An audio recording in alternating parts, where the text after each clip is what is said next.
Can you guys hear me okay? Okay, this is session 2 of Death Frost Doom for Saturday Morning Cartoons. I want to do a little bit of recapping of what happened last time so that we're all kind of caught up on where we should be with that. And then I want to talk about flags for like 2 minutes, and then we'll get going. So the party had trekked up to the peak of Death Frost Mountain. They spoke with Zeke Duncaster, a classic Harbinger type character who, had lots of grim things to say, right? He's actually a fairly nice guy at the end. Trekked up to the peak of Death Frost Mountain, and it looks like we lost Jennifer. Let me give Jennifer a minute to come back.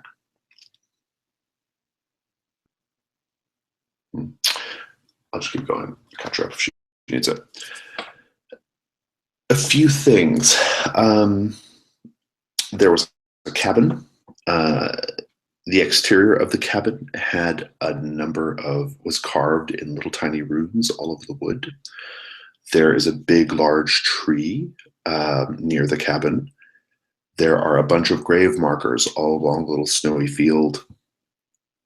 And the body of Joff, which is Marasa's brother, that's Philip's character Marasa, was found in the snow. Joff has a strange little amber-colored liquid slug thing that is trying to go in and out of his eyes and mouth and nose and ear. And in the cabin, there's a lot more to know about the cabin. We've just barely scratched the surface there. But at the outset, there were 3 chairs arranged in the living room, facing the front door of the cabin. And the mercenary Joran was sitting there, just staring into dead space until he wasn't.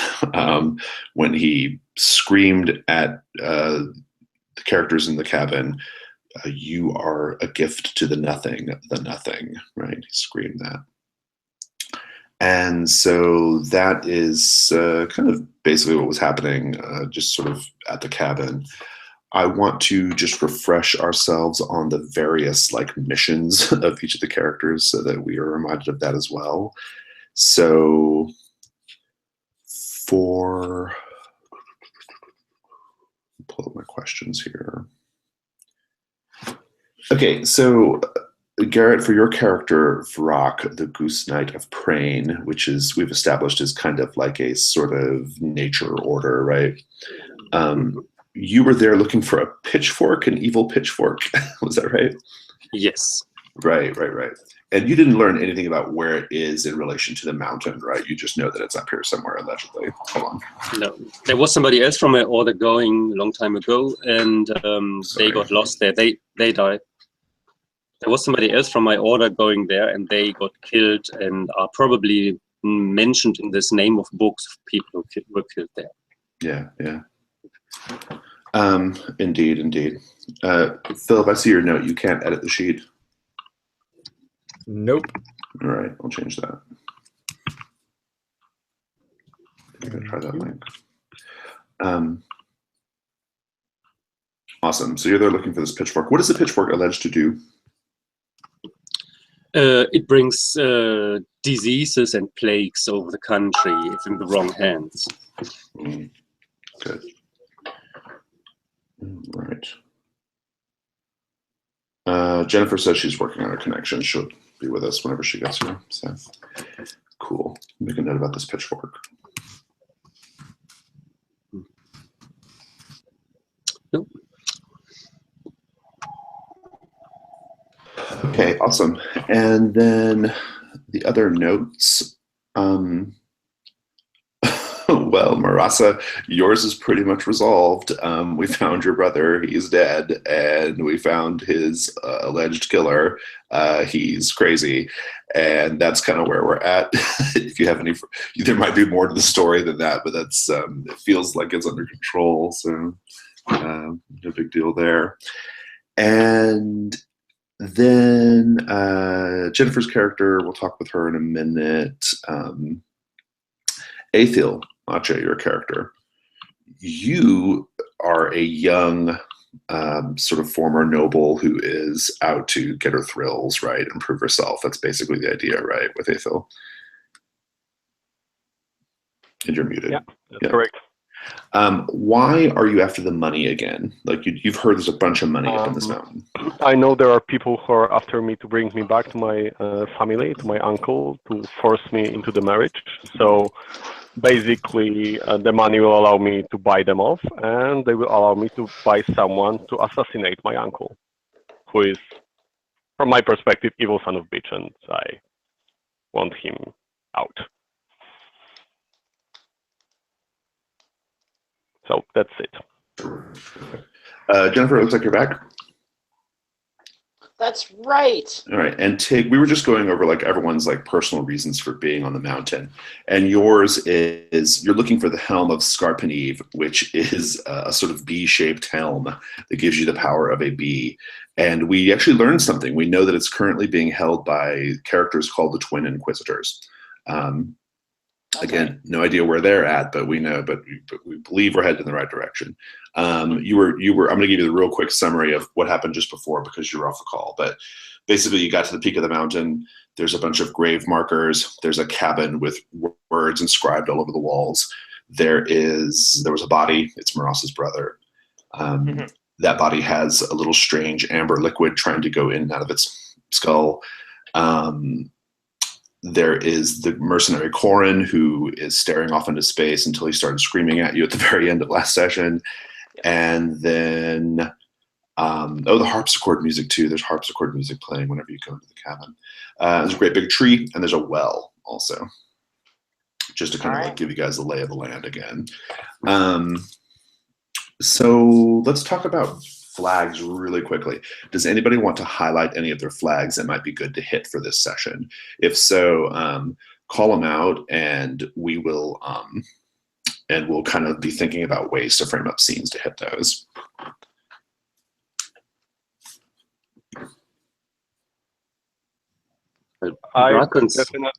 Sorry, go on. Ra considers himself the natural leader, and as you can see, he is challenged immediately by somebody else interrupting his opening speech. That should be pretty easy to hit. Okay, very good. That's the leader. Yeah. Challenge your leadership. Very good. Awesome. I'm into that. Any other flag notes?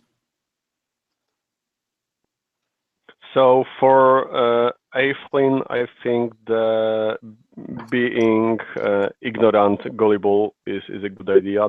Tell me a lie, I believe. So somehow highlight her not really being that experienced in the real adventuring would be fun. Yeah, I think there are going to be instances in the dungeon where you guys will have chances to basically like try to explain away things to Ithil if you want, or lie about what's going to happen, even if you suspect something worse or different is going to happen. So that should be pretty easy to hit. Cool. Yeah, I'm into that. Yeah. So Marasa's flags are just like, she's a warrior badass. Just let her be the warrior badass, and that pretty much will hit her flags. Sounds good. Sounds good. And Tig. Tig. Tig. Yes, we have to say it with an exclamation point, right? Tig the best. Just Tig the best. The full thing.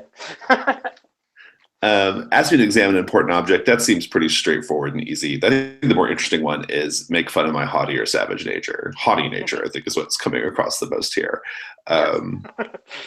That should be interesting.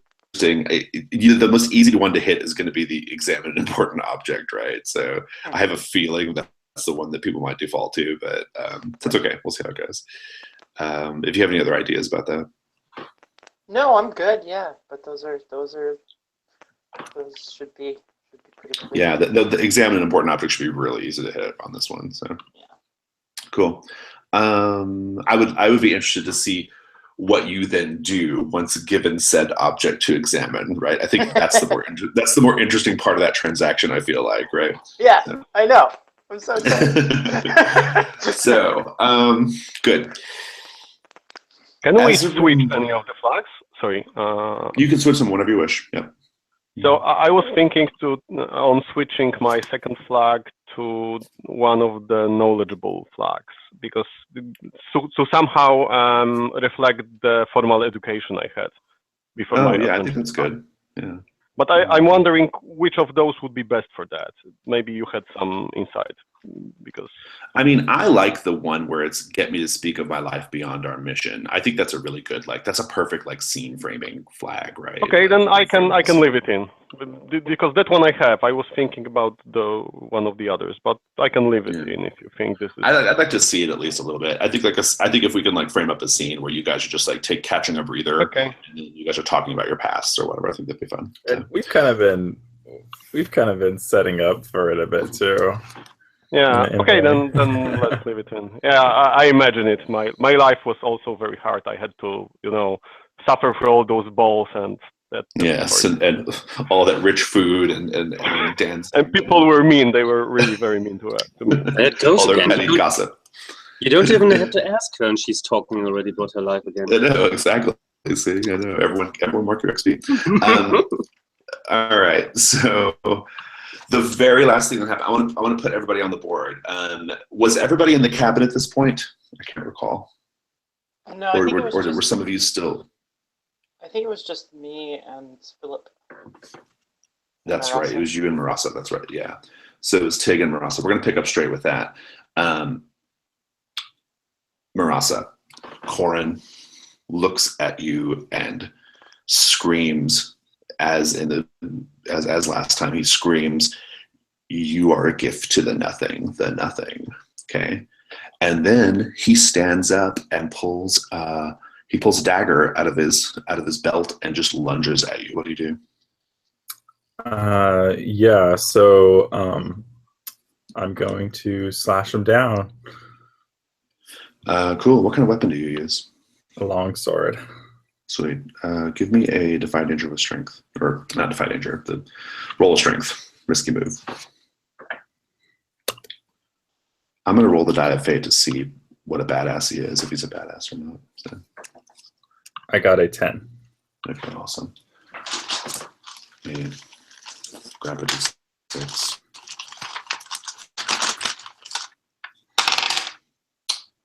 I rolled a 2, so he's gonna be a tough fight. Okay. Sweet. Describe your head. Yeah, so I had kind of had my sword on his shoulder when he was sitting on the chair, and so he stands up, and I'm like, I've been a bit stunned from him because he's usually, I mean, my experiences with him in the past, he wasn't a weak man, and now here he is completely mad, and so part of me is curious about why he's completely mad, but now that he's but the other part of you is worried about him lunging at you with a dagger, right? And part of me just wants to kill him. So yeah, so I basically just like slashed down his front with my longsword, like kind of as he's coming towards me, kind of expecting to stun him a bit, but he seems completely, he doesn't seem to even care about getting hurt. Yeah, he's tough. Roll your damage. It's d6 plus 1. And he has armor of 1.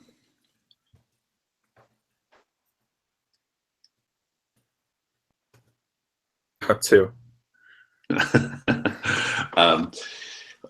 Tig, you are, I can't remember exactly where you're at. You can be wherever you want to be. You see him, this guy gets up, he lunges at Marasa. Marasa, counter strikes with his sword. What do you do? I'm going to try to jump on top of him and wrestle him to the ground. Nice. Give me a strength check.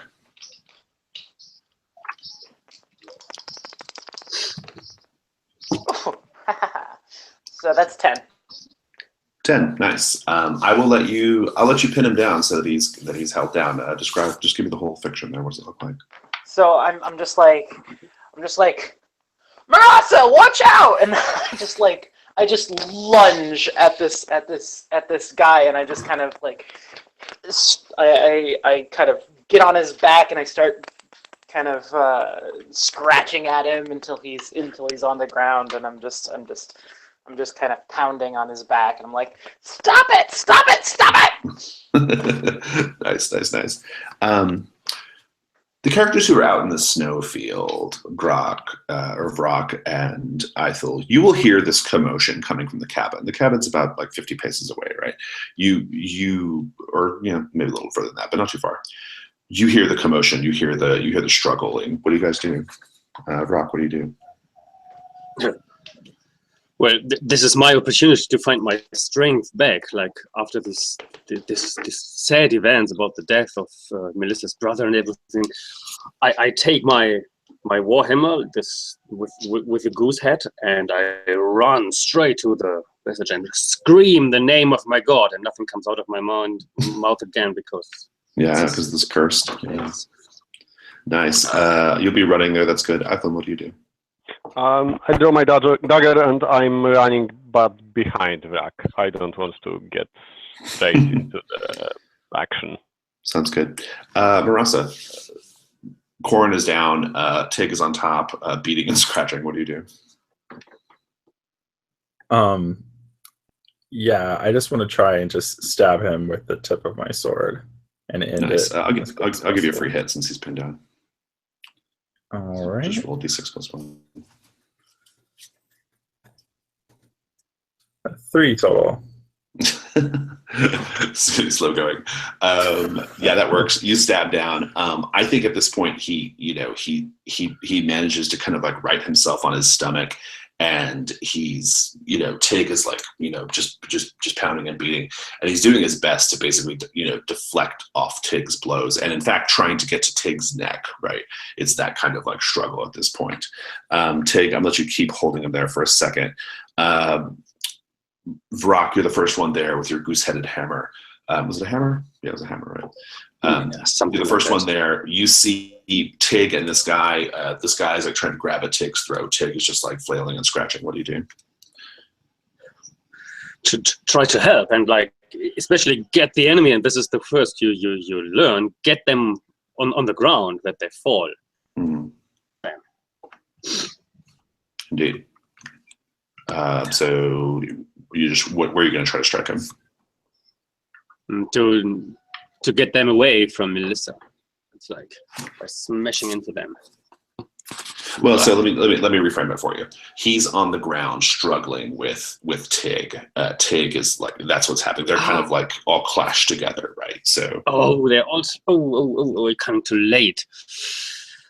Well, it's never enough corpses for one pile, so I jump on it, and I also go into it and try to strangle them. Nice.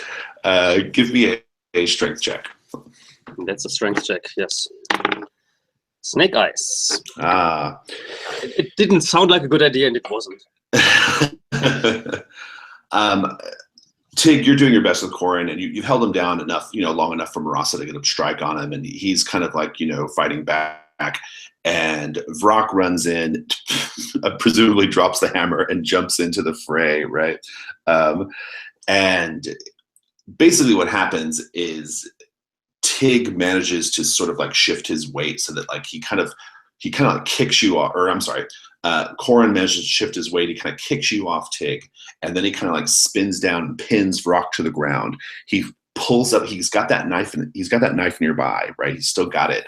He gets it and he jams it right in your left eyeball. There's just a spurt of blood as he like stabs it right in there. Vrak screams, lets out a wail of scream. Aethlin, you run in just as you see Corin jam this dagger into Vrak's eye. What do you do? Okay, so I'm going to try to get his hand away from Vrak. Maybe I will pin his hand, I mean Corin's, not Vrak's, to the ground with my dagger. Okay, I love it. That's good. You kind of have like you have the jump on him, so I'm just gonna let you do that. You can just kind of you can get the dagger from him. Just describe it. Okay, so I think I'm grabbing him by the hand. I'm wrenching it back, pinning it to the ground, and stabbing my dagger into it to just pin it to the floorboards. Instead of screaming, you stab your dagger into his hand to the floorboard. Instead of screaming, you would expect him to scream. He just like gets this wild look in his eyes and looks at you, Aethlin, and says, "You are a gift to the nothing. The nothing." Marasa, do you want to finish him off? Yeah, I'm gonna just try and cut off his head in one horizontal describe it. Yeah. So I come up behind him and I just swing my blade across where his neck is, and yeah, it just goes right through. Nice. And the head goes flying. There's just a big nasty like just pile of blood like all over the area between hands and necks and eyeballs. Vrak is still screaming in pain. What do you guys do about Vrak? Tig, I jump back. I don't want to get all in blood. Nice. Tig, Vrak is screaming in pain. His eye has been jellied. And you're muted, Tig, if we're talking. So I'm like, oh goodness, and so I'm like, and I sort of take out some of like whatever like random like accoutrements I have for healing, and then I go and I start to like crumple up like herbs onto his eye, and I'm just like sit down, and I put him on the chair. Stuffing them in the socket. Yeah. I sit him in the chair, and I stuff these. I pack these these herbs into his eyeball, like eye socket. And I'm like, this'll be just fine, you know. In the morning, you'll have your eye back and everything. I swear to Scarp and I, this is exactly how it's going to happen. Because I'm the best. Do you have a healing skill on your character? I do, yes. I'll take that as sufficient to make this work. I don't need a roll here. There's no hit points at play in this. It's just the fiction of his eye being burst. I do think though, from the like sort of lingering shock and horror and pain, I think you're going to be -1 going for a little bit. Okay. Vrak, maybe just for like the next few scenes or something. Calm. Absolutely. A bloody calm descends upon the group, upon the area, and as soon as you realize that everything's calm again, you hear bum bum bum bum bum bum bum bum bum bum bum bum bum bum bum bum, the harpsichord playing in the back room of the cabin. I'm taking back my dagger. And also his dagger. So now I have 2 daggers. Indeed. Let's take a look at the picture board in the image board in the folder, and we should see. Yeah, there's a little layout of the cabin. I want to take a minute to just like describe in more accurate detail what you see. Okay, now that you've had now you have some time to process it. It's very similar to what you see kind of here on the map. There is a trapdoor in the floor with a. It's not locked or anything. It's just a trapdoor like in the ground. There is a desk. There's a desk on the far south wall that has a gigantic book, and I mean a really big book. The book is like as thick as like a halfling. Okay, it's really big. Like it's it's a massive book. And there are the chairs, of course. And also in this room, it doesn't show up on the map, but on the sort of like on the other side, on the opposite side of the south door, where on the other side of the door from where the desk is, there's like a tall clock. Okay, a really tall, like sort of ornate cathedral looking clock. All right, like very, very ornately carved hands and all that stuff. Right, it looks really expensive.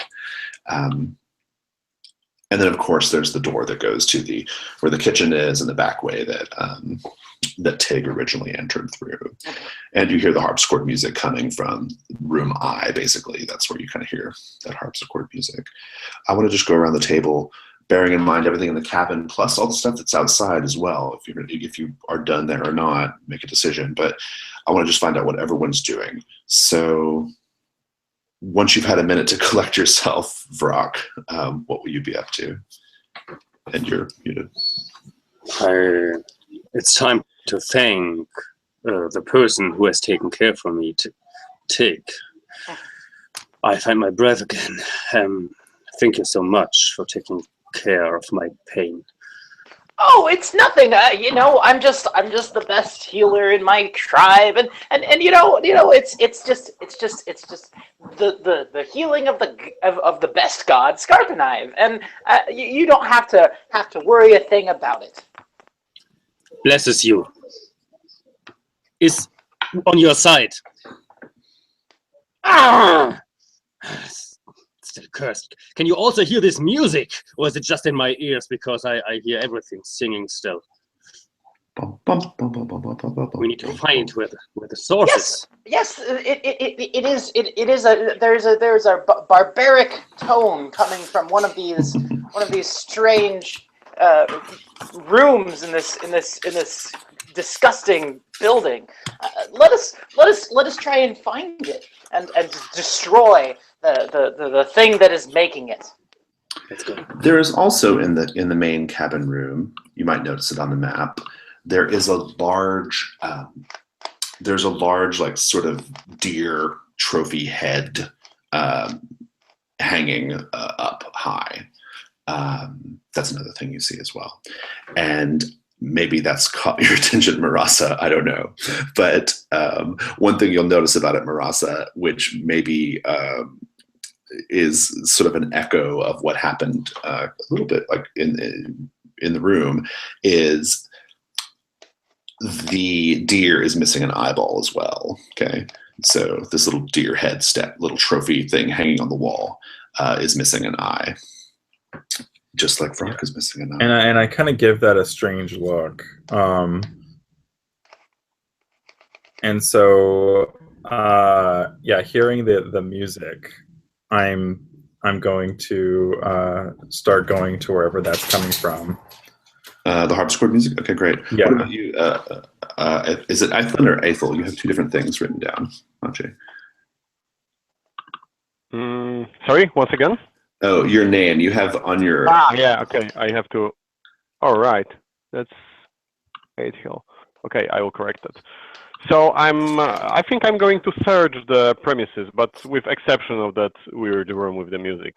So I'm looking for some like small practical items I can, well, use better than they are used currently. And also I will search that guy whom we killed. Yeah, that sounds good. Give me a wisdom roll. Okay, one moment. So that's 0.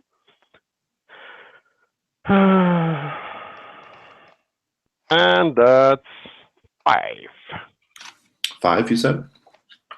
Yep. Hold that thought. And I'm going to cut over to Marasa. Marasa, you were just going back there, I guess, to go just to the room where the harpsichord is. Yeah, and I've got my sword out, and I'm just going to kick down the door, or kick it open. As soon as you kick it open, you do see the harpsichord. The music stops playing immediately. And I just rush in with my sword in front of me and like swivel around looking for like whoever was playing the harpsichord. Nothing, nobody. Okay. And so I think I walk over to it, and it's got like a keyboard, right? It does, yeah. Yeah, I'm just going to press one of the keys. It makes no sound when you press them. There is, however, a piece of sheet music with whether your character can read music or not, who knows? But out of character, it's sheet music that is the song that was being played, the melody. Yeah, I think she actually was a bit musically trained from her childhood as a noble. Mm-hmm. So yeah, that makes she, sense. I kind of recognize that it's the same music. Yeah, and indeed, it is. It is the song that was the melody that was being played. Do you take it, or do you just leave it there? I would just leave it there. But I go to the window and check to see if the window is locked or if it can just be opened without. The window is. The window appears to be covered in a sheen of like cold. It's almost like frozen water basically over the window, right? It's like ice basically, but it's harder. Like it doesn't chip or anything. It's really, really cold like ice, and it feels like ice and looks like ice, but it doesn't chip. And so you have just kind of a blurred view outside. And it doesn't look like anyone went through here. Went through the window. No, definitely not. Something else you're going to notice in the room, which after just a cursory examination, you won't be able to miss it. There's a large painting on the wall that's on the south there. The painting depicts an altar, and on the altar there are several little objects arranged on the altar, and on either side of the altar there are two dark doorways, one on the left and one on the right. And there's a word written in a language you don't immediately recognize, written above each of the doorways. And curiously, there are 4 figures in the painting, which is each of you. You have all been painted on this painting, wearing exactly what you're wearing right now. It sticks out to you immediately because of the bright day glow coloring of Tig's dress, right? All accurately represented in the painting. What do you do? Well, the rest of the group, I assume, joined you at this point. Yeah. I wanted to get away from this goose because it reminded me of how bad my eye looks. And I went to this room to shout at Marissa that she once again didn't go without getting an order first. And then I see this painting. On your knees. For what purpose? This place is so cursed. We will burn it down to the ground when we are done here. But then I want to go to the notes because I'm sure I have this cipher. I don't look like, but I have an education. Mm-hmm. There's a secret message in there. A secret message in the painting? In the notes, in the music notes. I decipher. I use this cipher. Interesting. Give me an intelligence roll. Yeah. A -1. I still have. Yeah, it's just one eye. So what shall I do? I rolled a 9 + 0 - 1 is 8.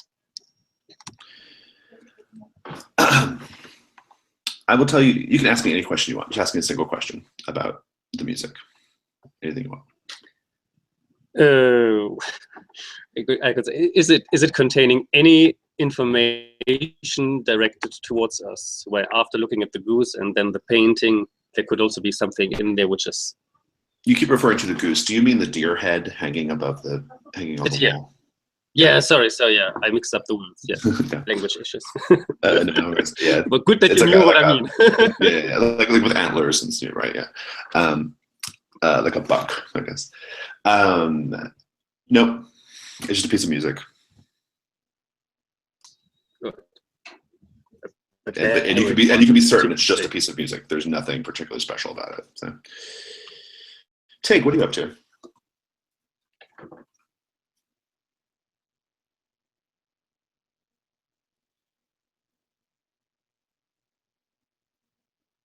Tig, we can't hear you if you're talking. So I go up to the painting and I'm like, wow, this is a beautiful representation of Tig the Best. I've never seen such a good representation of Tig the Best. Have you ever? And I turn to the rest of the party. Yeah, so I turn and just slash my sword right down through the painting, right through the middle of Tig's face. What have you done? What have you done? This was beautiful. This was clearly a sign from the goddess herself that we are on the right path toward victory. Woman, can't you see that someone is toying with us? No! This is clearly a sign from the gods that we are on the right track. There is no toying. I know what I'm talking about. I can see it. I see the aura of the world. Mirasa, can't you see, like, Tick, for Tick, everything here is a miracle.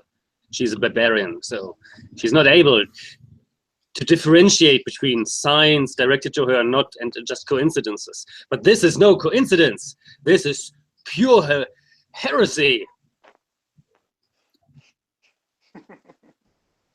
I know that in the end, these sort of things are no acts of gods. These are acts of despicable men. And I'm going to find out who is doing this. And that's when she just turns and leaves the room. She's going to just start searching the house. I thought everyone kind of like goes forward. They're like investigating the harpsichord thing. You're there looking around, trying to find something of use. I'm going to tell you a couple of things you find.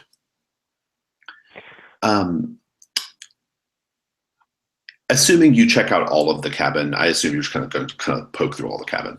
Assuming you go through all the cabin, you're going to find 2 bedrooms. Okay. At a quick glance, both bedrooms have like something in them. One of them has like a little nightstand with like a little sack on the nightstand. And then the other bedroom has what appears to be, it was probably Joff's equipment, right? You see some boots, you see some clothes, you see like some traveling gear, things like that, right?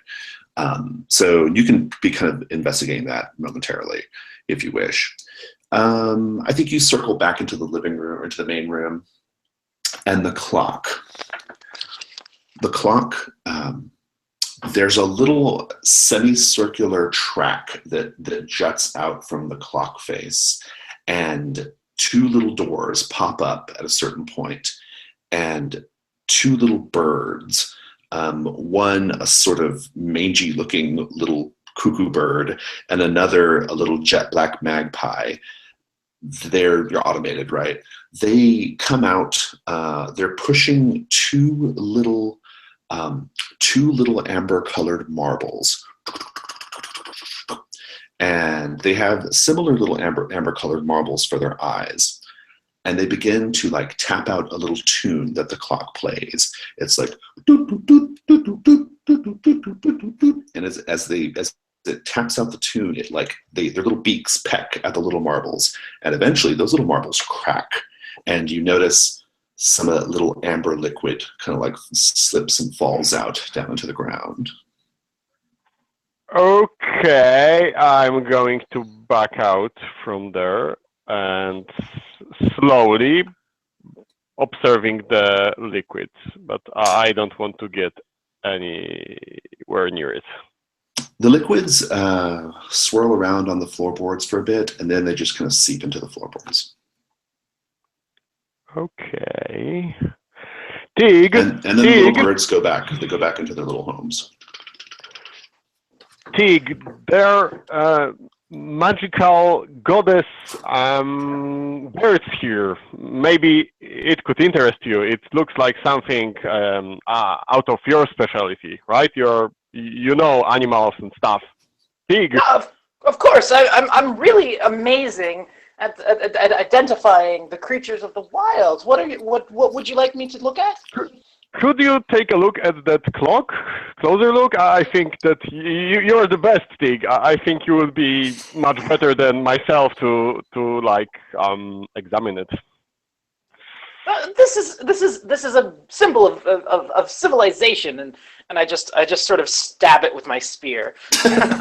You just stab the clock. Yeah. I'm into that. Do me a favor, Tig. Mm-hmm. Roll plus con. Okay.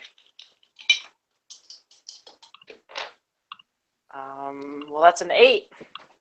Indeed.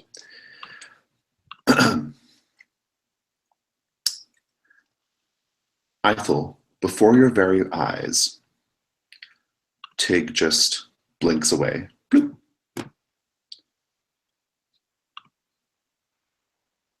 Tig? Tig? Yes? She's not What? there. Tig's not Okay. there. Tig has blinked away. Spear, person, stuff, everything. Marisa Vlak, Blink. something happened here, I think. Tig just, she stopped the clock and all of a sudden, and she disappeared. I stumbled into the room.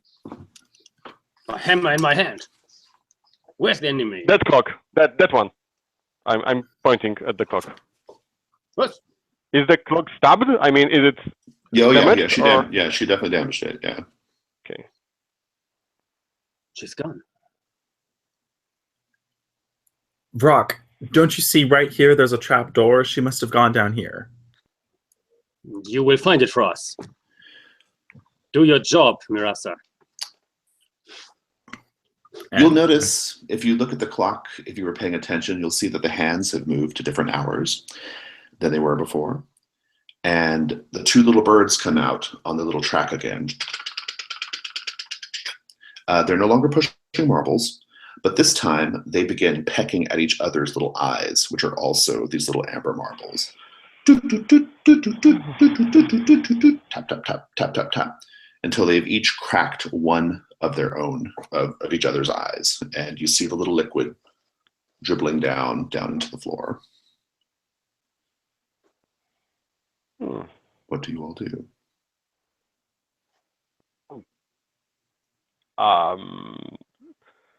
So I don't think, Rack, that you should be leading us and taking decisions, given that thanks to your decisions you already lost the eye, and we don't want you to lose the second one. So Mirasa, maybe you could take a lead.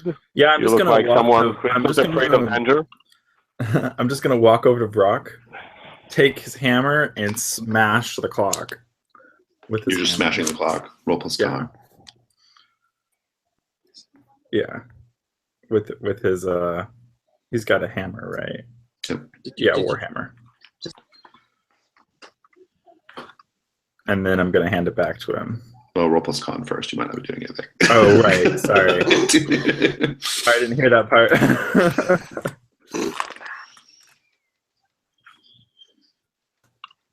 That is a That would be 7 the difficult part. plus 1, so an 8 total. As soon as the first blow of the goose hammer smashes into the clock, Mirasa disappears, With his hammer. leaving two of you in the living room, or in the main room. Well, that's awkward. Okay, so I'm going to take a look at the book. Maybe there are some pointers there, like maybe What's going on? that's like manual. I was just.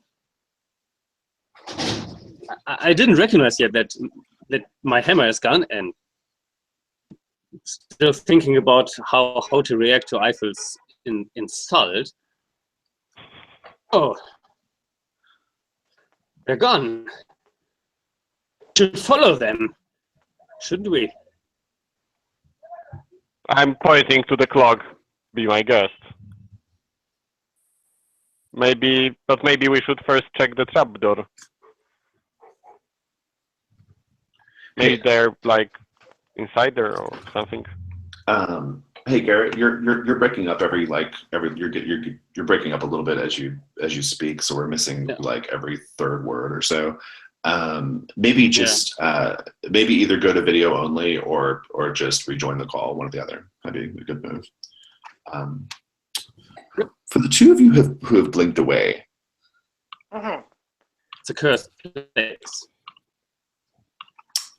for the two of you who have blinked away, you have blinked away and lived long, full lives, decades, in fact, 10, 20, 30, 40 years each. You have had adventures. You have had romantic partners. Maybe you've had children. It's been a long, interesting, satisfying life. Maybe you've seen terrible things. In any case, you're going to blink back momentarily. Having lived all of these years, you're going to blink back to this precise moment. We're going to take a quick break. Think about how your character has fundamentally changed. It should be a big, fundamental, different change in your character when you guys come back. Okay. And let's just take 5.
All right.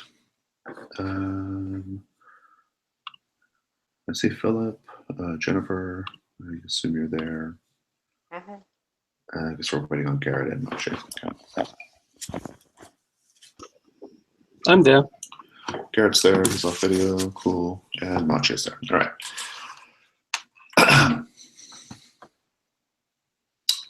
Mere moments later, for those of you who are in the cabin still,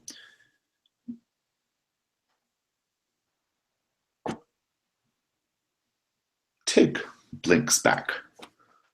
Bloop. Tig, how do you look different now? How do I look different? So, like, I have aged a whole lifetime? You are, I think you've been gone for 40 years. Does that mean I am actually 40 years older, or Yes. like, okay, physically? Mm-hmm. Okay. All right. So probably Well, like 60 or so, right? Yeah. It'd be probably about 60. Well, I'm certainly wizened. I still have, like pelts that are in, like neon day glow pelts. That's something that like I continue to wear because it honors my culture. But I have just gray, like sort of like a grayish lavender hair instead of like the bright pink that I used to have. But like, yeah, I look old, and my spear is, I lean on it as I walk, and I'm Tig the Wise now. Oh, So. nice. Good. Tig the Wise. Very good. Tell us, either definitely out of character, and you can be saying this in character too if they ask, but give us the broad sweep of your life these last 40 years. What have been going on? What happened to you? Give us just the highlights. Right. So did I just go to a different part of the world, or you blinked away from the mountain and then continued to live your life? So okay. Right. And now I've gone back in time, essentially. Like, right. To me. Mm-hmm. It's been going back in time. Well, I decided that, like, I communed with my goddess, and she said that, like, that I must wait, and reclaim the helmet when it was time. And I went on a pilgrimage, and I would occasionally visit my homelands, but I would stay away from my tribe because that is what my goddess gave me. But I traveled the world. I saw a great many things, great many cities. I met hundreds of people, millions of people, and I mostly just traveled and imparted my wisdom and the wisdom of my god, Scarpanive, upon the people of the planet, and I came to be known as Tig the Wise. I no longer think of myself as the best. I think I am all right. I am wise. I am the wisest. I am the wisest. I'm all right. Take the all right. Take the all right. Did you ever take a lover or have a family? I think no. No, probably Okay. not. Okay, good. And then moments after that, Marasa blinks back. Marasa, you've been gone for about 20 years, so you're about in your 40s when you blink back. How do you look different? Yeah, so instead of wearing just like these kind of rags that I'd been wearing, I'd had on this brown cloak before. Now I'm wearing this very like sort of ornamental, armor of nobility with these very like expensive looking fabrics, and I have like a dark navy cloak that's embroidered on my back, and I think that my hair is maybe about half the length that it was before. Yeah, I had just been talking to my daughter, Nice. and now I'm back here. Tell us about your life these last 20 years. I had decided to take charge of my past noble life and conquer it, and so I had gone back and become the leader of my family, and decided that, you know, my family was going to be strong, the women would be warriors, and I had largely succeeded. Like, my daughter is, I don't know, does she exist anymore? She is a strong woman. And I gave her every bit of strength that I could. And yes. And now here you are, back in this. Here I am. Like, what's the last thing we remember about this place? Like, we blinked out. But you remember striking the clock and then finding yourself at the base of Death Frost Mountain, and for whatever reason, you just continued with your life. I'd already had my closure. Yeah, because your brother was dead, right? So. Yeah, I went and told my family that I'd found him and he was dead, and that was kind of when my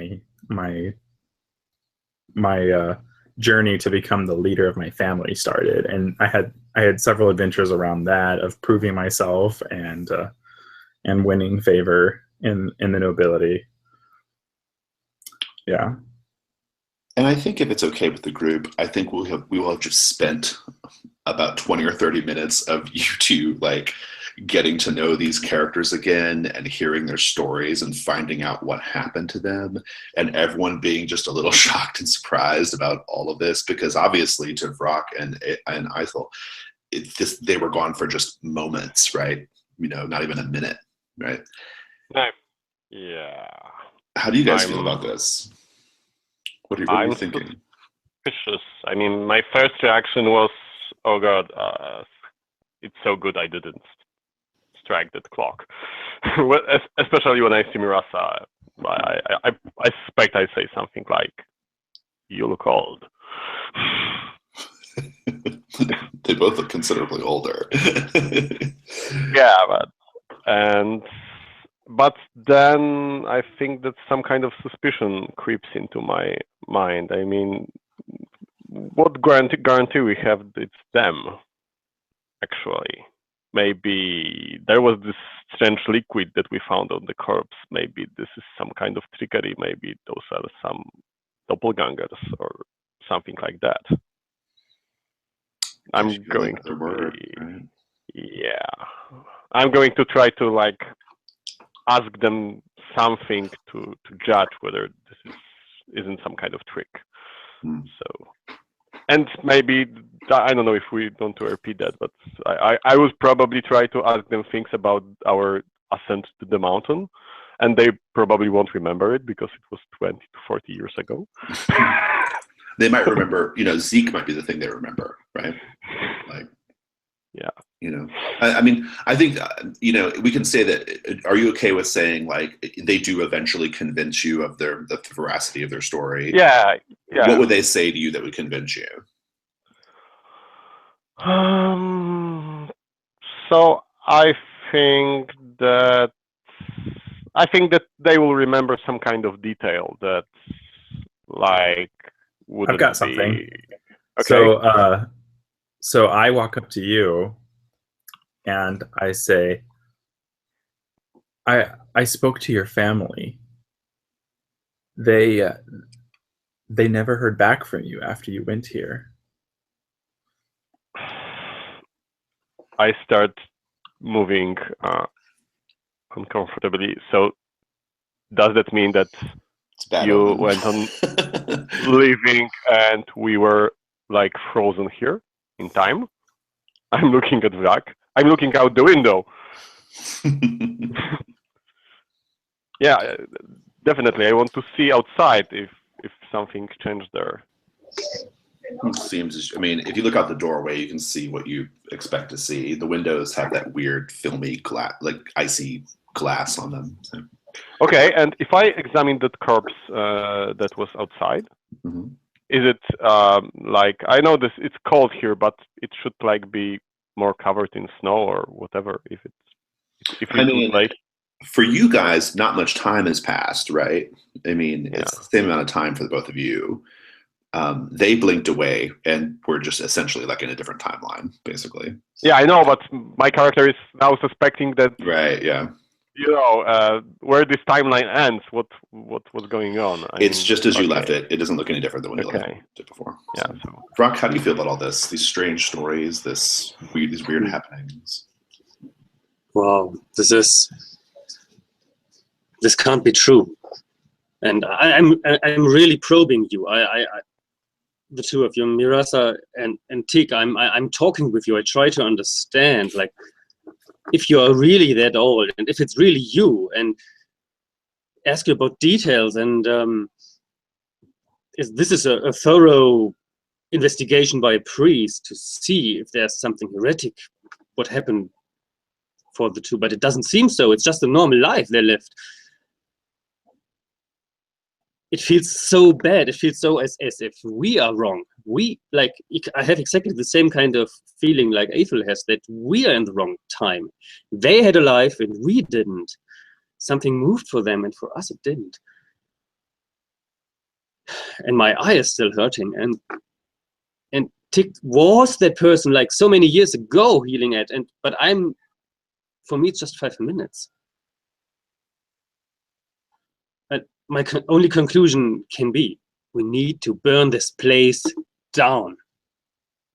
That seems like a completely reasonable thing to do, actually.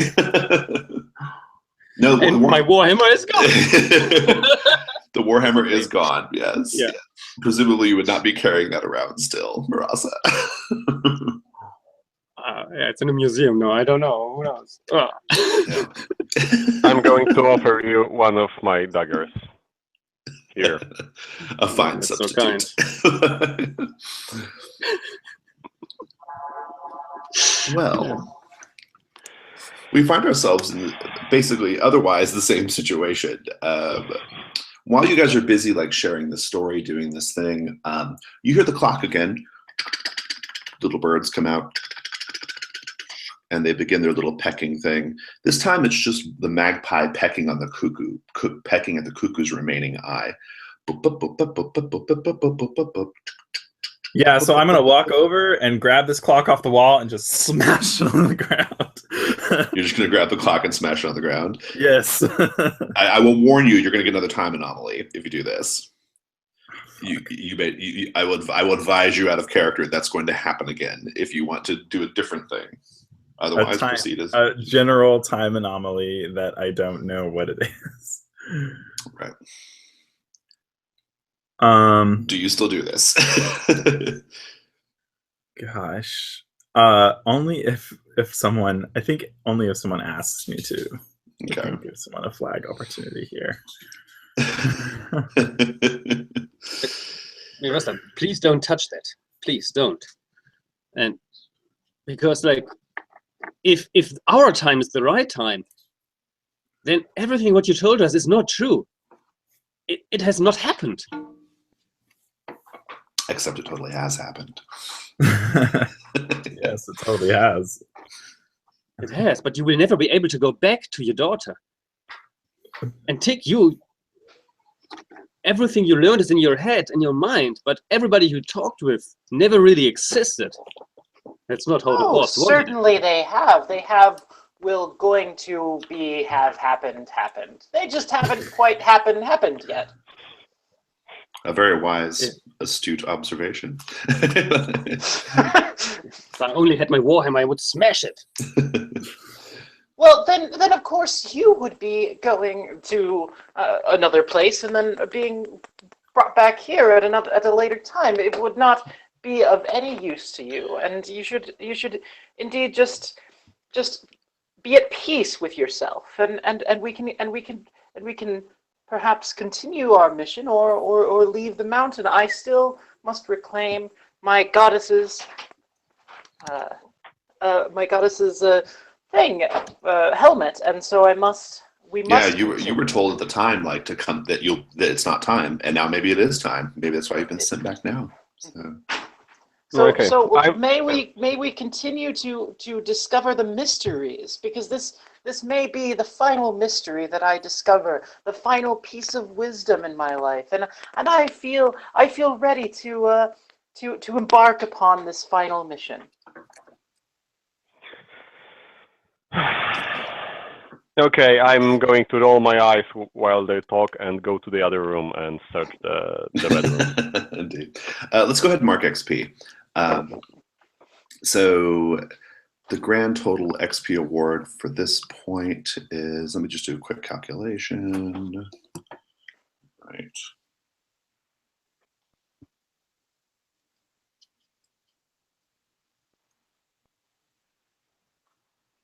Everyone gets 375. Right. Where's my...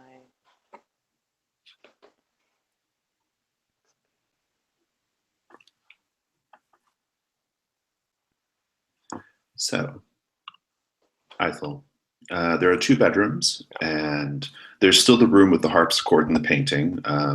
There's probably there may or may not be anything else to find in there, but the painting was the big deal there.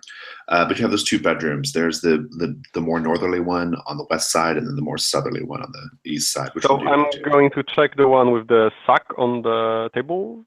Yeah. Near the bed. Let's see here. Oh, just a quick Yes. a quick question. Mm-hmm. So I probably don't have a lemur anymore, do I? No, you do not. No. Would I have? Do you want to tell us like how you lost the lemur ultimately? Like how did it? Was it during an adventure? Was it during what happened? Would I be able to like say that I have another animal companion? You with can, me? Yeah, you can have a different one that also came with you. Huh? That also came with you when you blink back at the time. Right. Yeah. So Kopak and I went on many adventures, and he actually wound up growing to be about 20 years old. And very old for a lemur, yeah. Right. Yeah. And he became one of the most fearless lemurs on the planet, and he eventually died of old age. And after a while, he had learned how to talk. I had taught him the manner of speaking, and so we would go around and we would chat with people, and I would make a little coin for my talking lemur, but eventually he did die, and since then I have been going through different sort of foster pet situations, and at current I have a young Dayglow tiger. Nice. Saber-tooth tiger. So she's like a adolescent saber-tooth tiger that is like Dayglow green and pink and blue and yellow and all that. So about the size of like a small dog, like right? Okay. Like a medium-sized dog. Yeah. Nice upgrade, Stig. Yeah. Kopak died Kopak the best lemur, so Kopak the best talking lemur. Awesome. What's the name of this tiger? Do you have a name for it yet? Let me think. Yeah, let me think about it. That's fine. Yeah, I'll think about it. Ethel, let's talk about that other bedroom. The bedroom with the little sack on the nightstand. It's a little leather sack. If you undo the sack, you'll notice that it has a very, very fine lavender powder in the sack. Big handful. Okay. Does this look like, I don't know, crystal powder or some kind of, I don't know, some kind of ground down jewels? Give me an intelligence roll. Okay. Once again, sorry. Intelligence. Intelligence. Okay. Is lore helping here? Sure, lore will work. Yeah, in this context, yeah. So that's +1, or if you have lore, it just means you can't miss. You can only get a 7 or higher. yeah. Okay. So the worst. Yeah, a miss is just a really hard 7. That's all.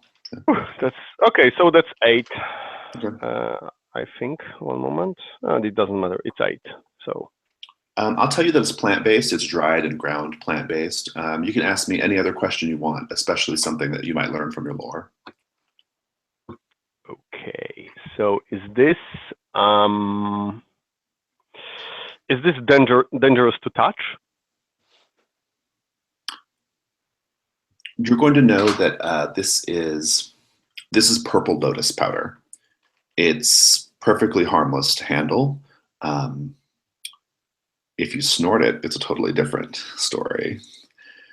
It's thought to be magical. You don't know all the stories, but so it's like a recreational drug or something. Do you want to snort some? Hey, Tig, what I found? Examine this unknown, this important object. Could you take a look at that? You know all this planty stuff. I think that's some kind of lotus powder. Mm-hmm. So yes, I go up and I'm like, so you believe this is some sort of what exactly is your Lotus. reasoning? Lotus. It's yeah, lotus powder. Okay. What do you know about it? What do I see? So how are you examining it? Are you just trying to see if you know anything about purple lotus powder? In which case, that's intelligence. If you're just trying to observe something about it, that's wisdom. Yeah, I'm gonna go with see if I know anything. Yeah. Yeah, just roll intelligence. It's like a spout lore, basically. Oh wow, that's 12. Oh, nice. Whoa. This is about 10 hits of purple lotus powder. Mm-hmm. I'm going to ask you how you know this, but purple lotus powder is thought to have the power to, it is thought to give you, it has the power to transform you into a god or annihilate you in an instant. One or the other. Those are the rumors. There could be a spectrum. How do you know that? Right. Now? Well, I did spend about 7 years in the yellow city of Yunsun. Mm-hmm. And I ran into any number of addicts of various types and kinds, and through the tea houses and opium dens of the city. I think I ran that adventure once. Actually, it sounds like an adventure I've run. And so I have some familiarity with that, and I've seen. I haven't actually seen people. Well, I've seen people destroyed by it, and I've heard rumors of people not destroyed by it. So, but I.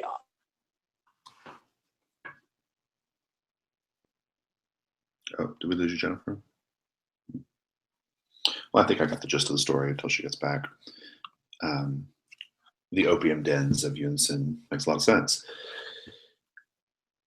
Brock, what are you up to right now?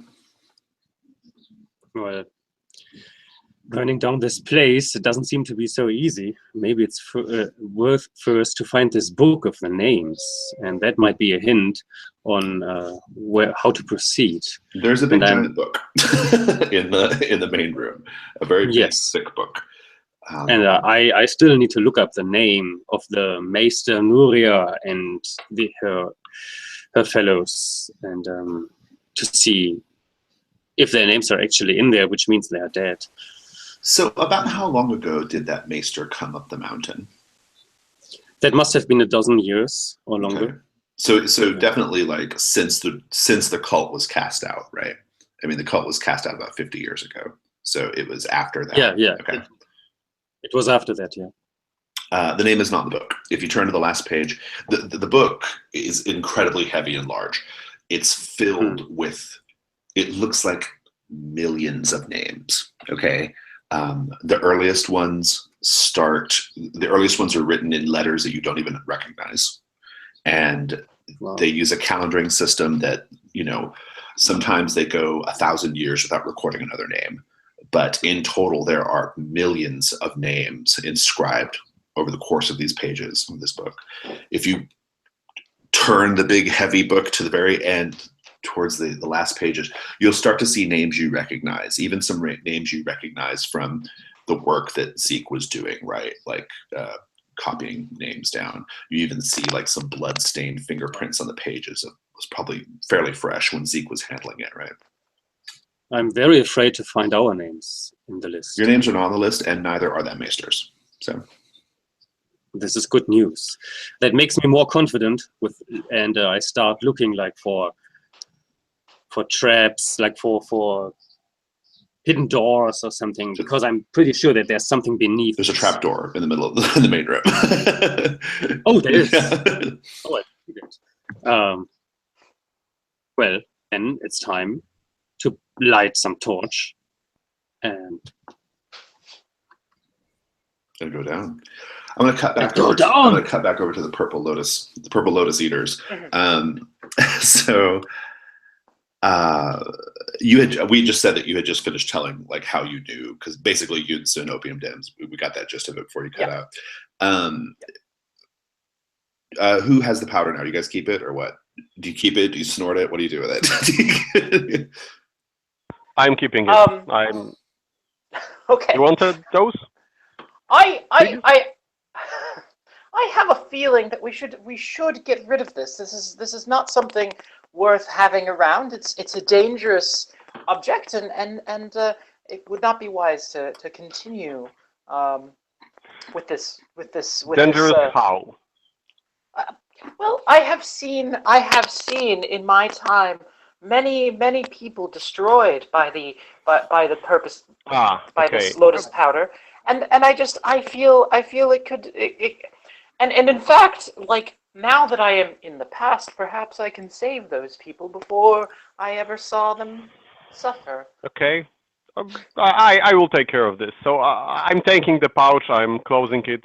I assume it has some strings or something like that that I can just, seal it up, yeah. Yeah, and I go to the other room to check it, and I'm hiding the pouch, but I take it. You hide it, but you're keeping it on your person, though, right? You're hiding it. Yeah. Okay. All right. Sounds good. I try to just make sure to wrap it in a way that it won't come out. Yeah. No, it seals up pretty tight, so you should be okay on that. Okay. And I'm checking those clauses and stuff, whether there is anything useful there. That's the only thing you find in that room. If you go to the other room where Joff had his stuff, this might be of interest to you, Marasa. All the rest of Joff's stuff is in that other room. I'll just list it out if you guys want to add this to your equipment here. There's a pickaxe, cooking pots, a grappling hook, and a climbing harness. Spiked climbing boots. Yeah, that's what you find. Climbing stuff. There are no additional weapons? Nope. The pickaxe could kind of function as one. I think I take the pickaxe and I hand it to Brock. I'm very thankful, yes, because I see the symbolic meaning behind it. But it weighs good in my hand, actually. It's Mirasa. Good choice. Indeed. Now you can give me back my dagger. There's a footlocker at the end of the bed. If you kick that open, it has there's a little small pouch that has 26 silver in it. So you guys can add that to your. You can split up 26 silver, or just one of you can keep it. Just make a decision. And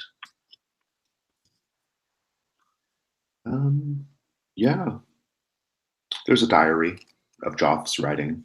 Joff was making notes about what he hoped to find on the mountain, things like that. One little note, Marasa, he said that the tree just outside the cabin seems to live in agony. That's what he wrote. And that's about it. Yeah.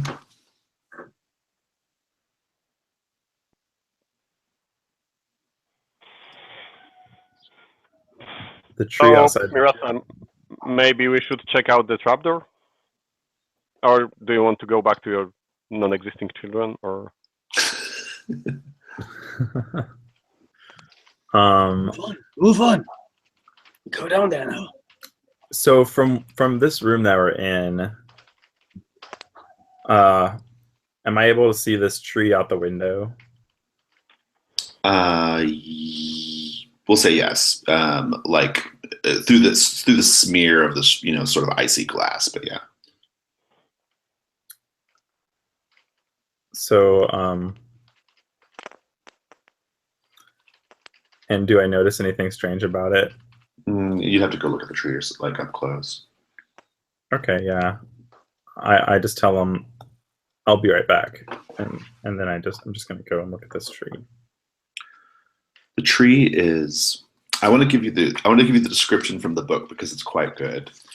It's one of my favorite descriptions in this book.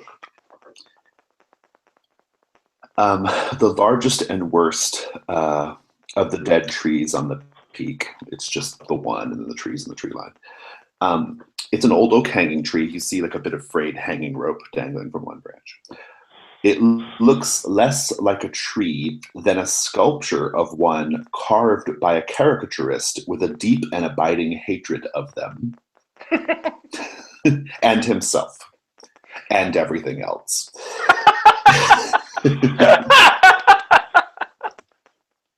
Yeah. So anyway, That is so beautiful. it's beautiful. That's just a cursory examination. What else would you like to hear? Cursory. Yes. Oh, we can't hear you.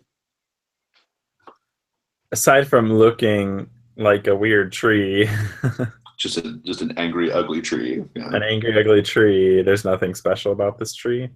Give me a wisdom roll if you want to. Just describe how you're searching, what you're doing. Yeah, let's see. Yeah, I'm looking around the tree for like holes in it and seeing if I find anything.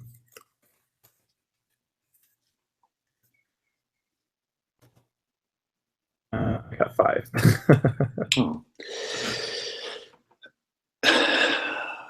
I'm going to take over your character for a bit.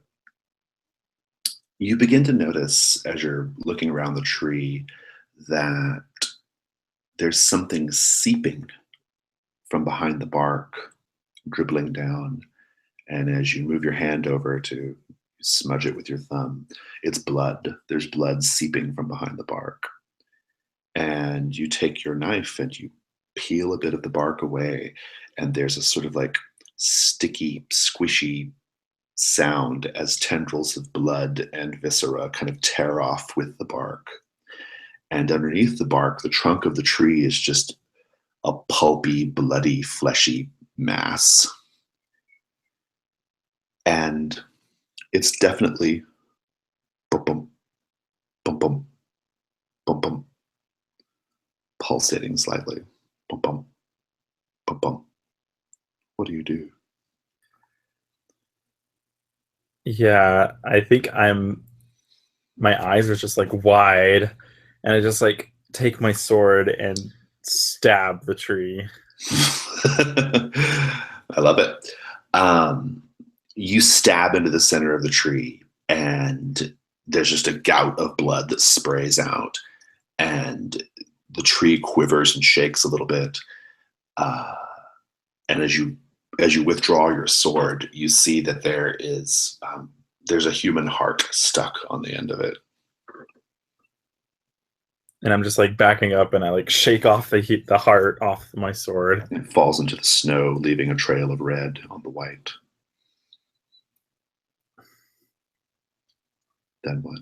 And now there's just blood gushing out of the side of the tree.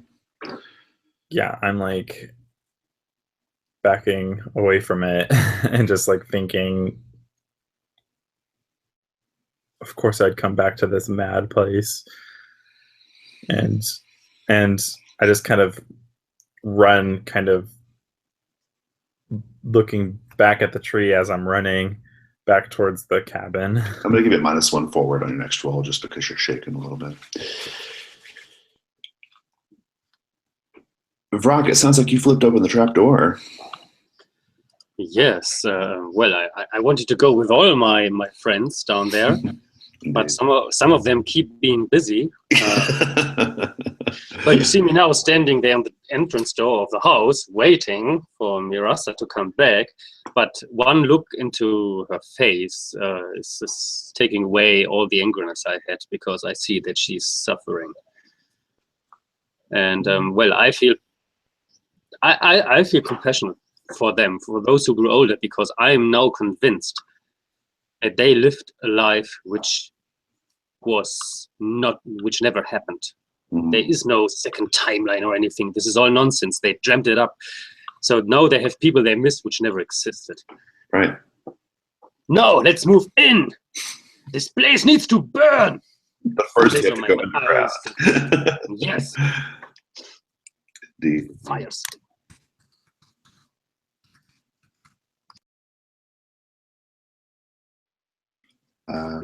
Everybody is ready? Yeah, let's go. I'm lighting up a torch. And I want to go ahead for sure, because I'm the leader here. Right. The trapdoor is a deep, dark shaft that goes down. Who lit a torch? Did you light a torch, Vrock? I'm not sure if I have one. I don't have an adventuring gear or something. If I need that for yeah, you guys have whatever you bought and then whatever you found in Joff's room, basically. Yeah, I feel so. Ithel has torches. Yeah. Do you drop a torch down to the bottom, or do you like try to hold it on your person? It's a pretty narrow little thing, and there's not actually a ladder. There's just like handholds carved into the living rock. Okay. I throw the torch down. The torch goes down, and you never see the pinprick of light at the bottom. Oh. Sorry, I feel. We have 4 of those, now 3.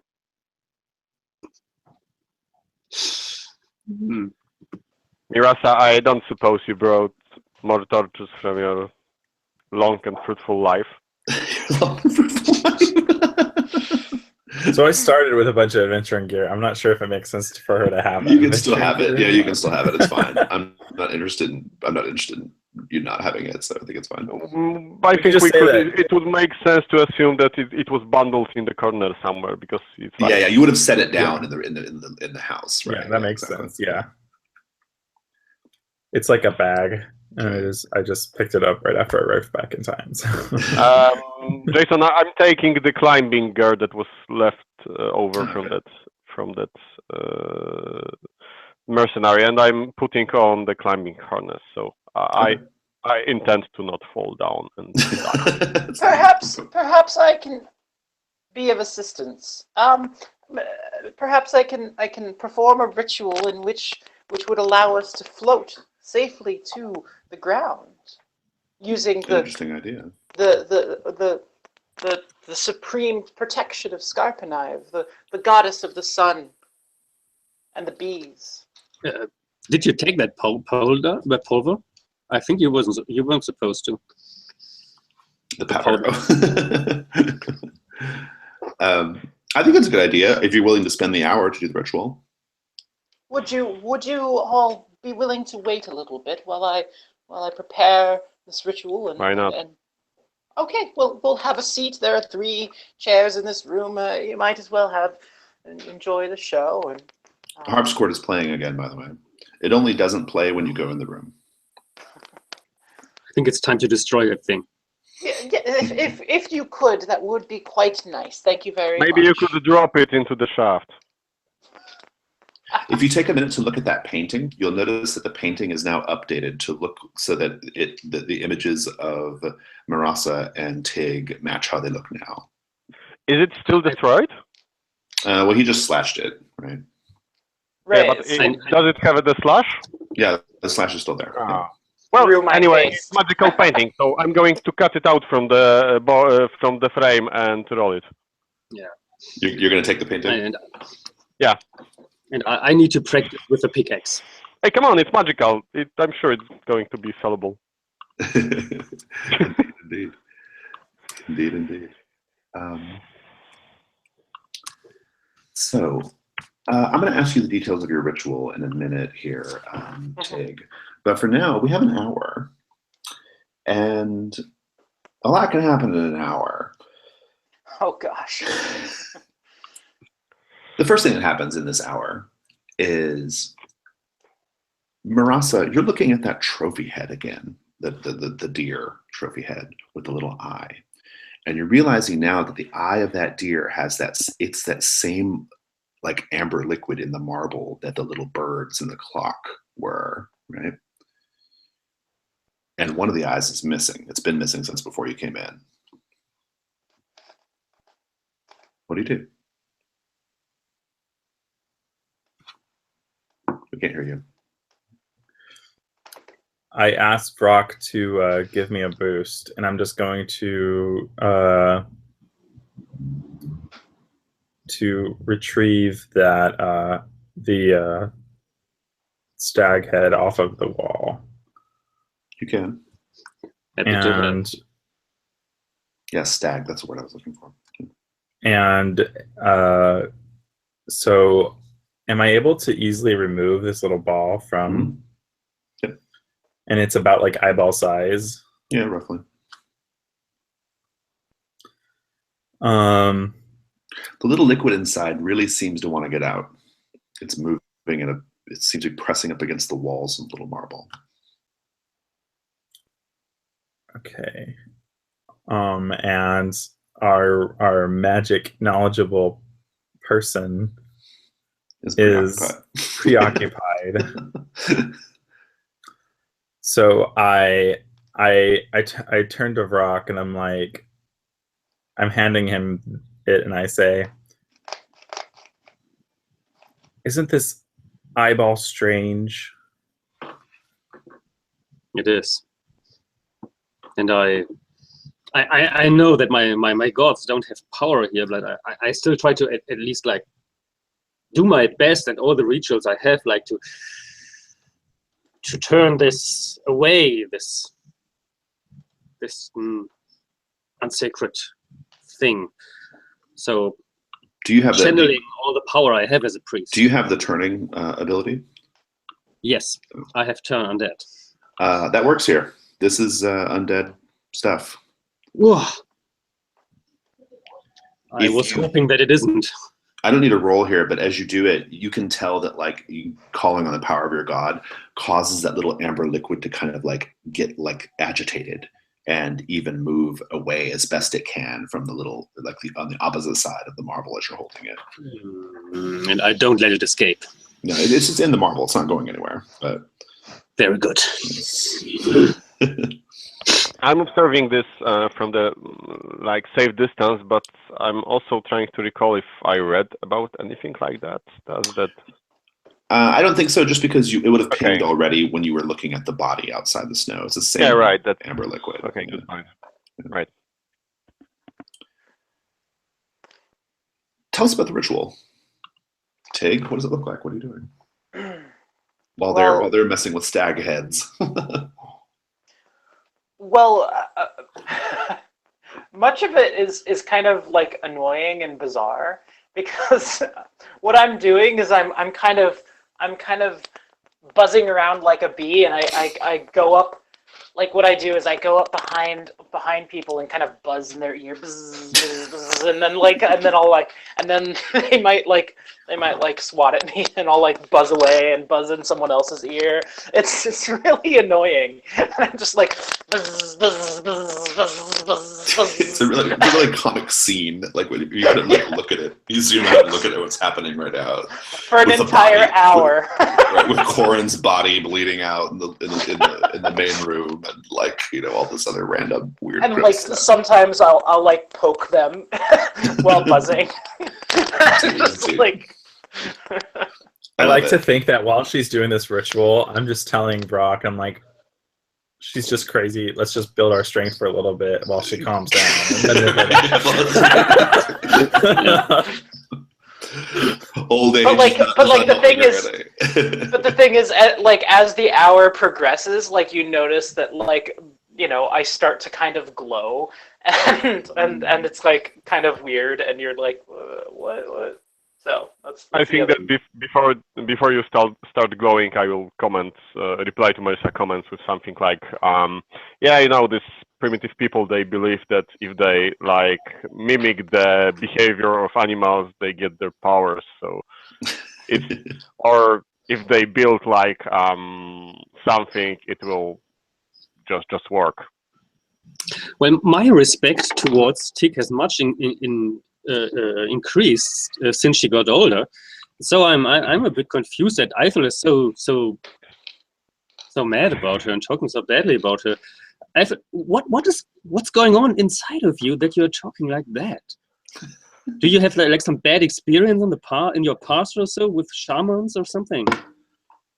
No, I just don't think they have anything to offer. I mean, you have all these mages that are studying at magical universities. They know their stuff. They read books. They understand how magic works. And this is just like, when you throw stones at the wall, you will finally hit the window eventually. That's pretty good. I like that. I'm gonna one more interjection, and then we'll have the ritual roll. The last interjection is, this is about, I don't know, 40 minutes in or so. The clock, the two little birds, there's just one eyeball left on the magpie, and the magpie stays stationary while the cuckoo pecks at that remaining eye. What do you guys do? Anything? I'm too scared about anything what has to do with the eyeballs by now. We have a different motif going on, don't we? Yeah, I try to pretend that I don't recognize it. I keep my distance. I want to at least one person to be between the clock and myself. Indeed. When this bursts. Indeed. Preferably all of them. I think I turn to Brock and I tell him that this amber, whatever it is, seems to react to you. Is there anything you can do? Can't you take charge of this somehow? Mirasa, I think we have a task here. We need to go into this basement, and this is not whatever is happening up here. The source is down there. What shall we do here? What do you expect me to do now? Crack. It's making me super nervous. The last little marble is cracked, and the liquid dribbles down the magpie's face and off the clock and onto the floor and seeps into Turn undead! And seeps Turn undead! Seeps into the floorboards. That's it.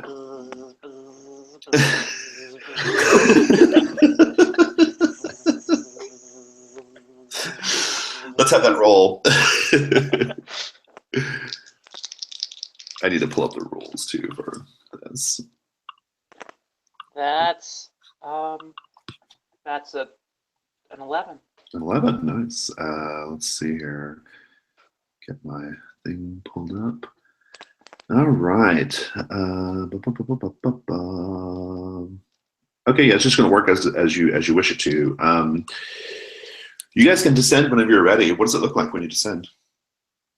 So what happens is like I'm buzzing around, and then suddenly I'm actually floating in the air, and like glowing, and then everybody else is also like glowing and beginning to float, and I'm just like, ooh, well, that was quite an adventure. Now let us descend upon through this tunnel, and we will be just fine now. What is your? Did you ever name your tiger? Oh, Nissa. Nissa. Yeah. Okay, good. I think Nissa probably climbs on your back, right? And you guys Yeah. descend down. Are you first to show them how it's done? Yeah. And yeah, you begin to you have to kind of give yourself a push, but yeah, you start like going down, and the rest of you are kind of floating just inches off the ground. Do you also go down?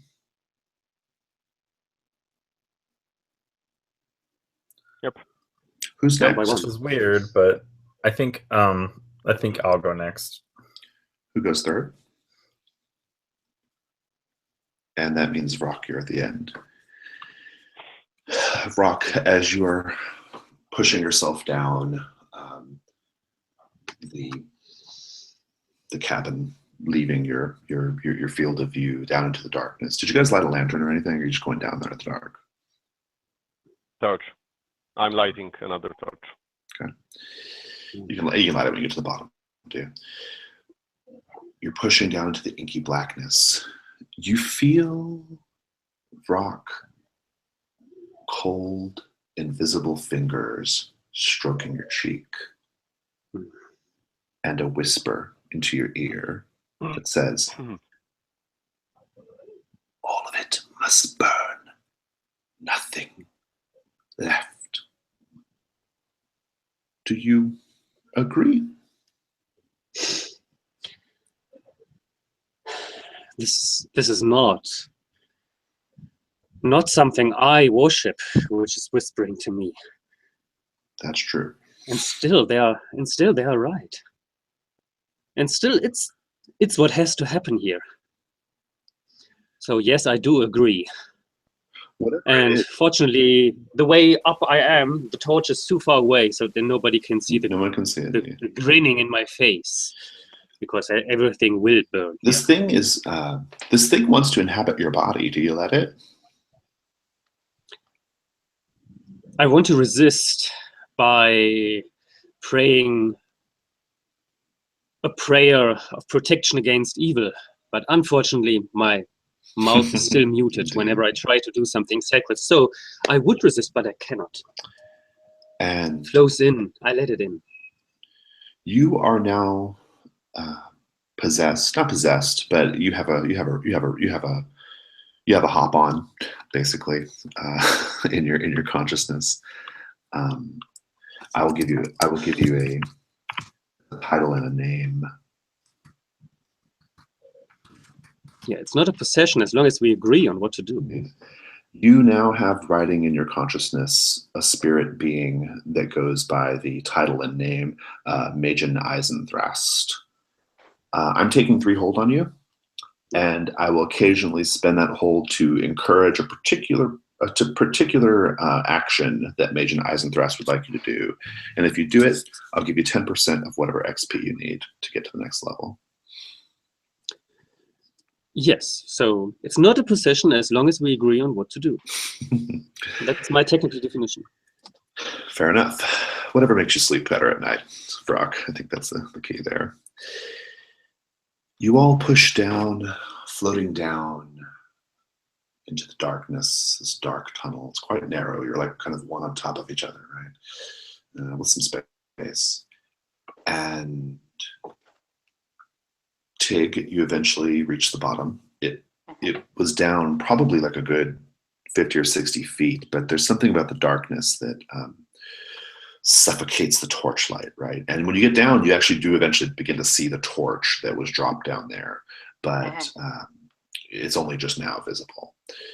But you get to a landing, you can grab the torch, and if you hold the torch in front of you, you'll see there's just one direction stretching out in front of you, a corridor approximately 6 feet in width and about 10 feet high. A corridor that goes straight down. You can't quite see the end. And we'll pick up with that after a quick break. We'll take 5. Okay.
Jennifer, are you there? Yeah. Yeah.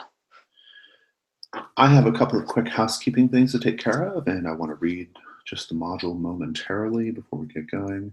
While you're all waiting for me, I would like for you to pull up that YouTube link that I just linked you to and take a moment to listen to that song privately to yourself. Could you put it in the chat? I can put it in the Hangouts chat if that's what you did. Yeah.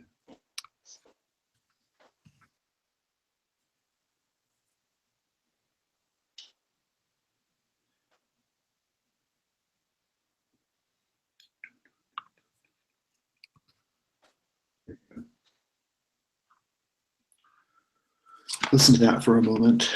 Your characters literally hear this when they get to the bottom. Okay.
I'm back. That song, your characters literally hear that song as you get to the bottom of the shaft. To your ears, it sounds like strange noise, strange, grinding, metallic, but vaguely melodic noise. And it's fairly quiet, but distinctly audible, okay? And coming from deeper, right? But you hear it. And I'll make reference to this strange, otherworldly music periodically, okay?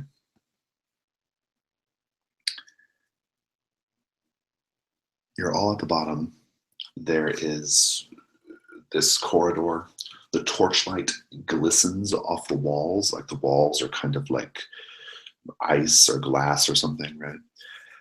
And I think I want to take a moment to give you guys your XP reward. Your new XP reward is, it's a good one, 1,521.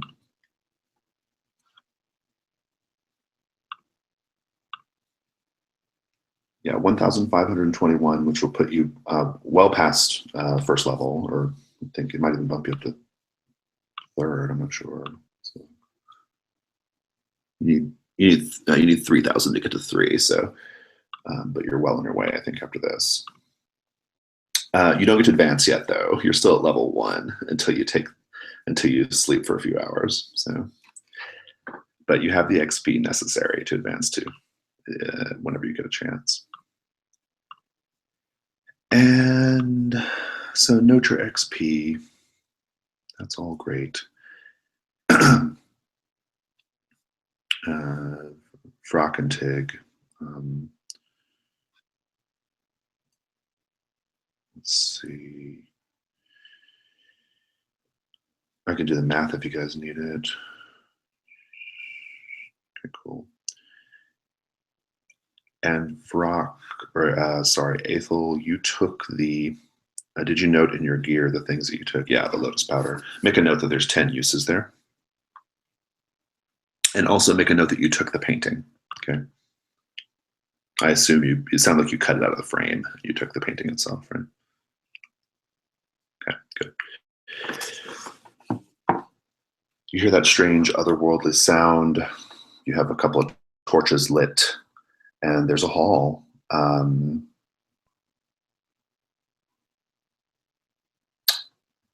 What do you guys do?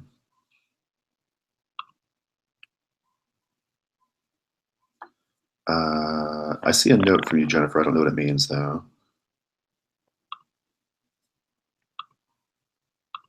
Okay. Let Jennifer get sorted. Okay, got it. She's listening to YouTube. Okay, got it. Anything anything else in this hole? How does it look? Give me a wisdom roll if you're going to look a little closer. Okay, what can go wrong?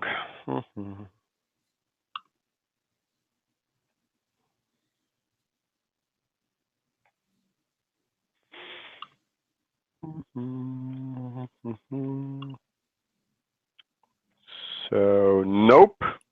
That's a 6. Okay. I'm going to roll a die of fate real quick. It's a 5, just so you know, which is a good result for you guys. So maybe this won't be so painful. Who knows? Okay. Oh yeah. I don't know what you missed, Jennifer, but basically, all of it. Okay. Well, you got 1,521 XP. So no, at the end it looks like someone typed it in for you, so you're good to go there. Oh. You're still at level 1 though until you have a chance to sleep. But you did get a bunch of XP. Just so you guys know, out of character, that's mostly from Ithel taking the purple lotus powder and the painting. So all XP comes from treasure in this game, right? Right. Most of it, anyway. Thanks, we left so many things. Right. Moosehead, it's. We took that marble too, right? So that was another thing. Yeah. I've calculated all of it. That's the award that you have. So I keep track of it as we go. And so basically, just what I described, Jennifer, is there's a corridor with sort of glistening ice or glass walls, and you can hear that music. You can literally hear that music. It's faint, but you can hear it. To your ears, it just sounds like a strange, otherworldly noise, right? And Ithel was examining the corridor a little more closely and just got a 5, and I rolled the die of fate, which was a 5, which is a good result for you guys. So you hear a whispering first, Ithel, as you approach the walls. It sounds like a woman's voice. It says, "Esa tu vavirana te averakt, te averakt." And as you get closer, you realize that behind this sheen of sort of icy glass, there is carved into the wall, all of the walls on either side, hundreds of little faces in various states of anguish. I have a picture. I'll put it on the image board for you guys, so you guys know what that looks like. It's a grim, scary scene. There are just hundreds of these little faces carved all over the interior of the walls. And then another one says a little louder, a man's voice. "Esa tu vavirana te averakt, te averakt." And then you all hear this. And then another, again, saying the same words. And then a chorus of them, louder. "Esa tu vavirana te averakt, te averakt." And it becomes a cacophony that begins to fill the corridor. These screaming voices, these otherworldly voices, screaming this phrase over and over again at you as you press forward down the hall. What do you guys do? I want to get reactions from everyone. I think I'm going to just jump back from the wall on after maybe when it gets a bit louder, right? Indeed, yeah. It becomes I'm moving like back a and loud, thundering, screaming of this. Drawing my dagger, and I'm hiding behind Mirasa. Mirasa, what do you do? Yeah, I'm looking at this wall with these faces. Did you say they're behind? They're like behind a sheen of glass, yeah, like icy glass. Okay. And they're just on a wall, right? Yeah, they're carved into the stone. Okay. So I think I just charge at the glass with the hilts of my sword and just smash into it. You make a chip. It cracks a little bit, but they're still screaming. It becomes more frenzied at a certain point, right? Rock, it becomes like a frenzied screaming, this phrase over and over again. Esa tuva verana, teya verakt! Esa tuva verana, teya verakt! Teya verakt! Just like screaming this at you. How do you react? Is there something I can decipher from this phrase? Something it reminds me of with this. It's Duvanku. It's that language, Duvanku, which you may know a little bit of, maybe not a lot. Give me an intelligence check. Roll intelligence. Let's see how it goes. Do you have an appropriate skill that would apply? I have decipher. I'll take decipher for this, so you can't get a miss. Okay, this is good because I would have got a miss. It's a 3. That sounds good. So it's a hard mid result basically. I'll tell you what they're saying. What they're saying is, you are a gift to the nothing, the nothing.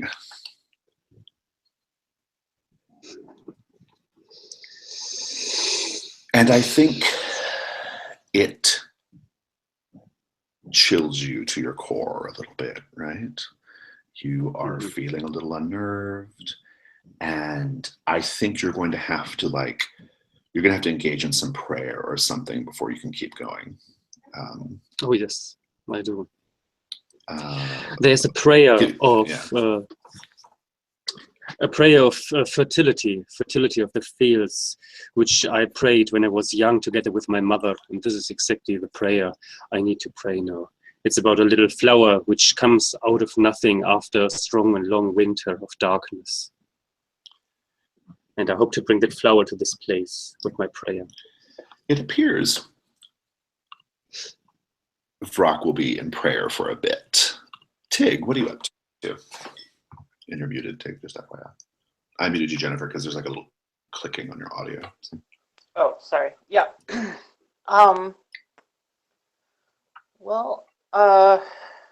So there's this guy praying. Vrock is praying. Right, Vrock, right. That's the Vrock is praying, and Ithel is scared, and Marasa just tried to shatter the wall. It didn't really work. And there are this screaming. These faces in the wall are screaming. They don't move. They're just carved from stone, but you just hear the sound screaming in this hallway. In Duvanku, you are a gift to the nothing. The nothing. How long is Vrock planning on praying? I think Vrock's gonna be praying for a little bit. If you guys want to proceed down the hall. Yeah, I'm gonna just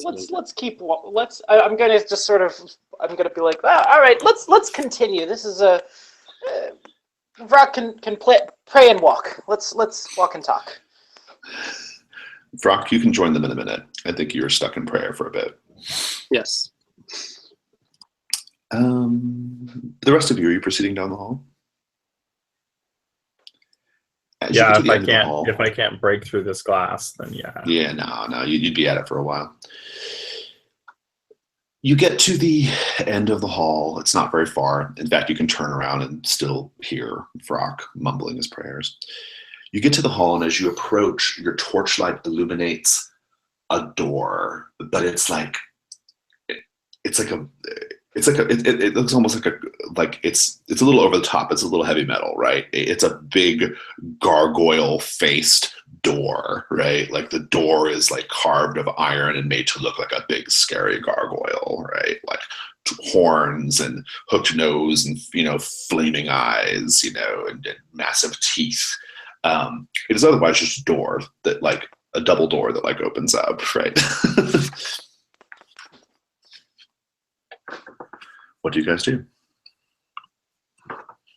Ithel, what do you do?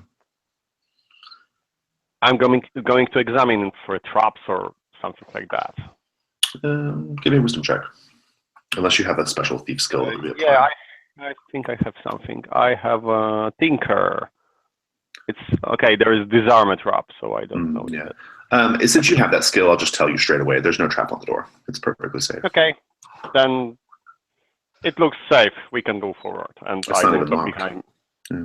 And I move behind Mirasa, so she can open the door. Marasa, do you open the door? Yes, I have my sword drawn, but I push it open. The door opens up. Look at my map. I'm describing the right thing. The door opens up into a room about, like, I'd say like 20 by 20. Little, kind of rectangular room. There is a pair of doors to your right, another big set of heavy double doors, but not gargoyle decorated. And then on the west and north wall, making kind of like a little upside down L, there are 10 little tables arranged one after the other. 10 little tables. And on each little table, there is a single skeletal hand laying on the table. 10 little tables, 10 skeletal hands, door to your right. Marasa, what do you do? Yeah, I think I walk up to the closest one of these 10 tables and take a closer look at this skeletal hand. It's a left hand. They're all left hands. Based off, where the thumb is. They're all left hands. Is there anything else in this room aside from these tables? No. And there's nothing on the hands. They're just skeletal hands. If you investigate, do you pick one up? I guess, yeah. I mean, just If you curious. pick one up and you kind of look at it really closely in your torchlight, you'll see that on one of the, like on the middle finger bone, carved in a really, really fine script, engraved, there's some kind of like little words, little runes carved onto one of the bones.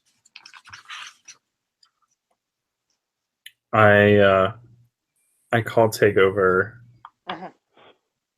Tig, can you read this? These runes. And I come over and I just sort of, I pick it up and I kind of bring it close and I examine it and I'm just like, so yeah, what do I? Can I? Should I roll? Yeah, maybe. Have we established whether you can read Duvanku or not? I don't know. Where would I have? I mean, like. I don't know. Yeah, it seems like the only person who really has any handle on Duvanku at this point is Vrock, based off how we've been describing things. Mm-hmm. I will tell you that you'll recognize it as like a sort of very, very like ancient arcane tongue. Right. Some kind of magic. I could maybe be able to read it. I mean, because of your studies, possibly.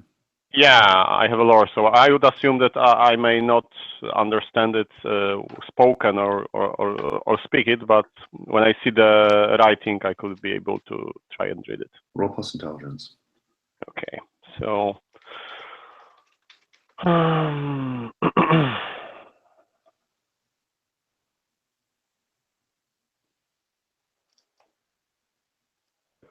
that's 10. Nice. I'll tell you what they say, and then I'll let you ask a question based off that. There are basically two words. One word says it translates to transcribe, and the other translates to replace.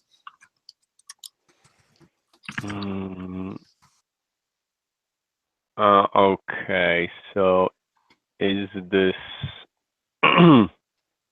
item, I mean this hand, is it dangerous to touch? No. Okay. I take it. There are 9 more. Yeah, Do they all say the same thing? They all say the same thing. it sounds something about transcribing and replacing on that in that scripture. So if you want to take I it, turn to you and I say, I don't think that we should take these because it seems like they are to be replaced if they are taken. then we will be able. Oh, right. Okay, I'm putting it back. Vrock, you can finish your praying and join the group. How do you feel, Vrock, now that you've had a chance to pray? There's something inside of me which doesn't belong into me. I understand that now, but it's too late. I need to do something down here. This is understanding that place as it seems before I can burn it down. And I hope with that logical, rational thought, I can keep this thing inside of me. Indeed, First understand, then burn. And so with a very grim look into my face, I also walk in there and help my friends to decipher the runes, the hieroglyphs. Transcribe and and replace. It has to mean something. It has a meaning. It's not just bounty, evil.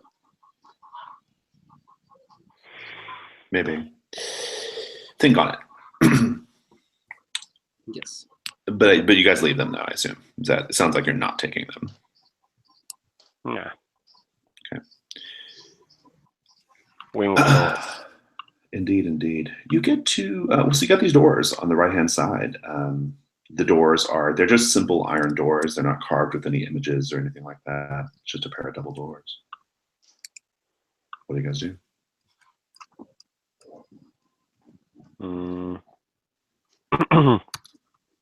Hey, Time to take over leadership again. I open it. Indeed. that is quite stupid. The doors open up. That sound, that otherworldly music gets a little bit louder, just a little bit louder than before. Wherever it's coming from, you're getting closer. And it opens up into a large chapel. Okay. And I'm going to add something to the image board. I'm going to add a map to the image board so you guys can see it. But it opens up into this chapel. And there it is. I'll put that over our screaming faces for now. You're coming in from the left-hand side. You see, this is what you see at a glance. I'm just going to give you at a glance what you can see in your torchlight. There are little prayer plinths all over the place. That's what those little circles are. They're about 3 feet high, and they're carved out of the living rock. Okay. You see all these little prayer plinths. At the very far end of the chapel, on the left-hand side, the sort of like north, sort of like little plain there, there's a massive organ that appears to be carved from bones of gigantic creatures. Okay.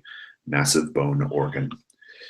In the very center, on the altar space, the altar is swallowed by a massive fanged skull. Okay, big, huge skull with big, huge fangs. You have to walk into the skull to get to the altar. Right, and on just to the right of it, there's a door, and a little further down, you see a couple of like tall plinths with like metal basins on top of them. And then if you poke around a little bit on the left, you'll see there's another door over there. So you got 2 doors. And then above, hanging above in a circle, there appear to be 12 skulls with no jaws, 12 skulls seemingly carved from ice, hanging from a circular metal bracket right above the chapel. I want to just poll everybody really quickly. Oh, one other detail. The walls are painted with murals of grotesque scenes. I'm going to describe some of them for you. Oh. A man in a crown and cape with many demons bowing before him. Creatures you'll recognize from your religious studies as the bloated goat, the empress of all widows, the primordial demogorgon, the ring wolf, and so forth. Many, many grotesque, godlike creatures painted on the walls. And numerous disgusting violations of people. Grotesque blood sacrifices, hideous rituals painted all along the walls of the mural. I would like for each of you to come up with your most grotesque human sacrifice that you can come up with, and describe what you see. X card will be on the table in case one of you guys goes too far, but feel free to go far until someone does X card you. Think about your disgusting mural. I'm going to go refresh my coffee. Oh my god.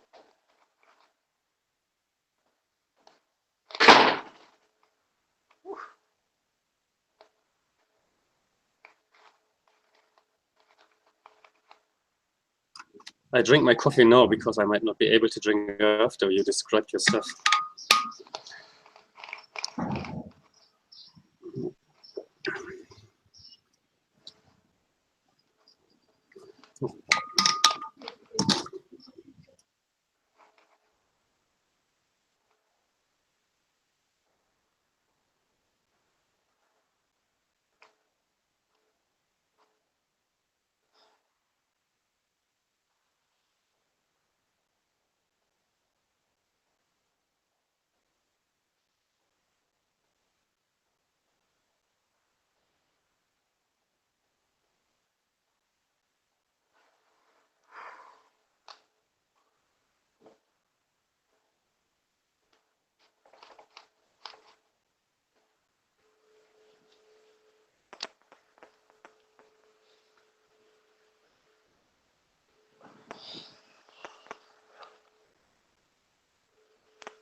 I'm excited to hear these disgusting depictions.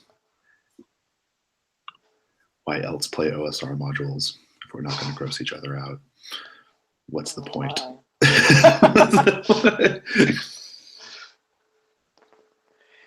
Is Makshay back? Guess we're waiting on him. Give a sec.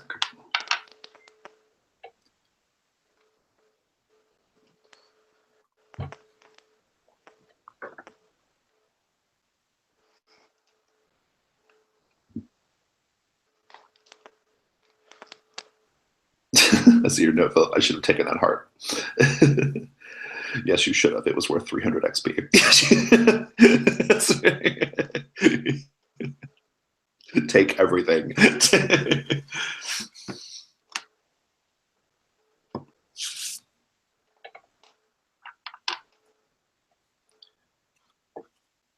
I'm going to give you guys a 100 XP reward for the grossest description. The most revolting, that's an XP reward. Oh my. Judged by me.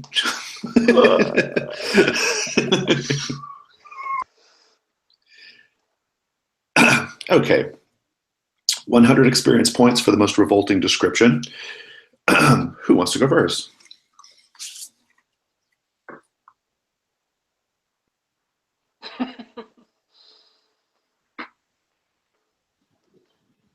Well, I Roger, see. I knew Roger, already if you're before I talking, we came can't to hear it. you. Oh, sorry. Yeah, if you want. I can go first if. Okay, go ahead. So are there any side altars here, or is that only the big one? Are there any what? A side altar. No, there's just so the one. There's just the one main altar. Mhm. Okay, so I think near that altar there would be this triptych showing on the first picture on the left. You know, like you have on altars in churches with this opening. Okay, so on the left you can see people being in the trains, being gathered and ushered someone, obviously some kind of prisoners or someone like that.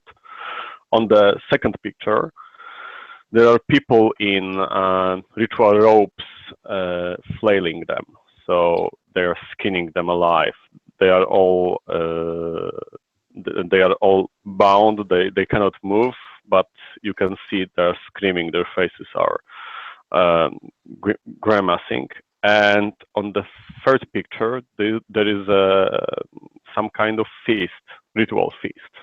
People are sitting and sitting next to each other behind the great table and eating. They're the same robes that we've seen on the middle picture. It's like Last Supper, but in very, well, blasphemous way. Indeed, indeed. Very good. Very gross. Who wants to go next?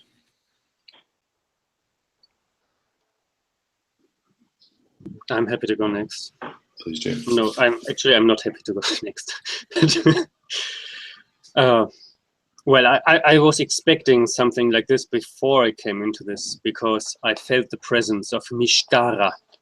Mishkara is the archdemon opposing Prane, and so she's the archdemon of pestilence and unnatural growth, and so you can see her walking the fields to reap the crops, but the crops are mutilated newborns crying and screaming while the ground is spitting them out in pain, and Mishkara is reaping them with scythe like newborns and cutting their heads off while they flow to the ground. It looks terrible. That's pretty grim. Back into praying. Pretty grim, pretty grim. Who wants to go next? Okay.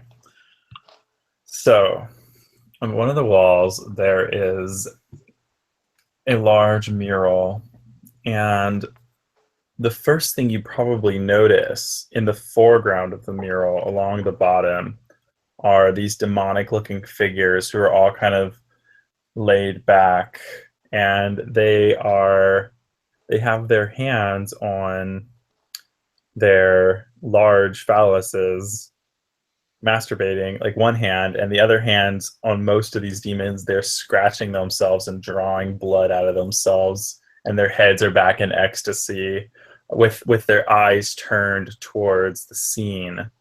And in the scene, these dark robed figures, we see like phases. So the first phase on the left, they are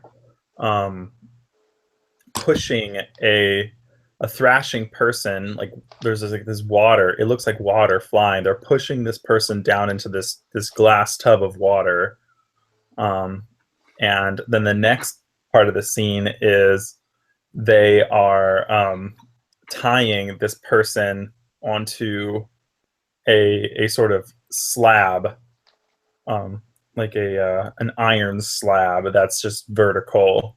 And then the last part of the scene, the third frame, the one that all the demons are looking at, we see them, the dark robed figures with the hoods, they all have little picks and hammers, and they are chipping away frozen flesh from this person who is tied to this iron slab.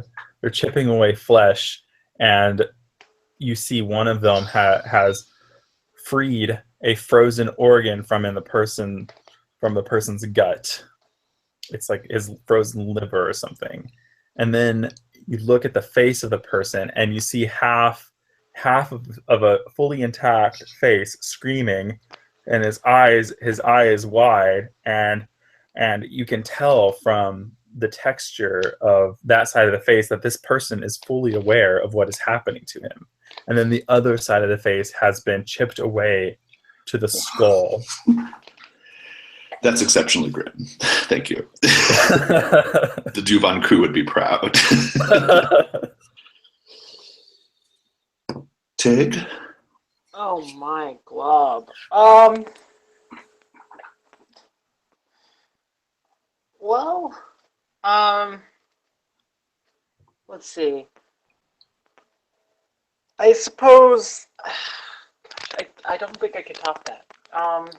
It's okay. Just describe what you see then.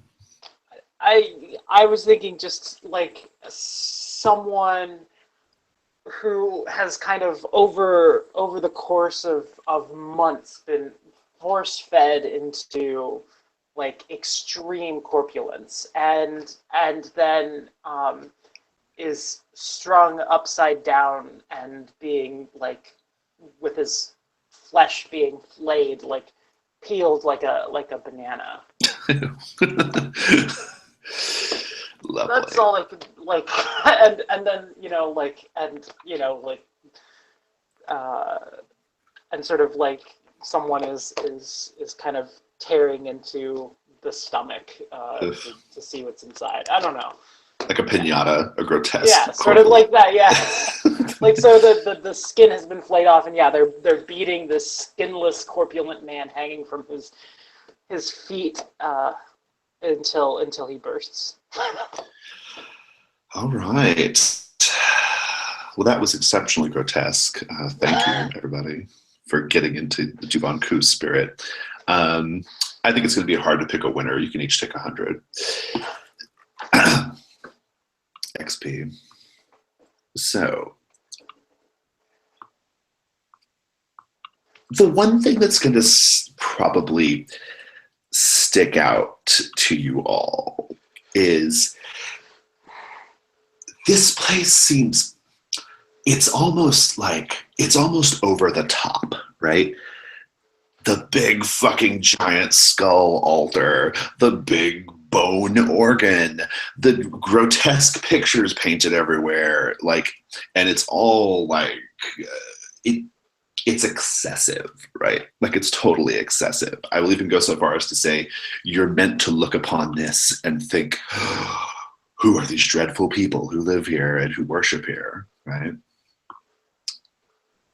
One of you would pick up on that little aspect. It's totally disgusting, but it's also like a little too on the nose, you know, in a way.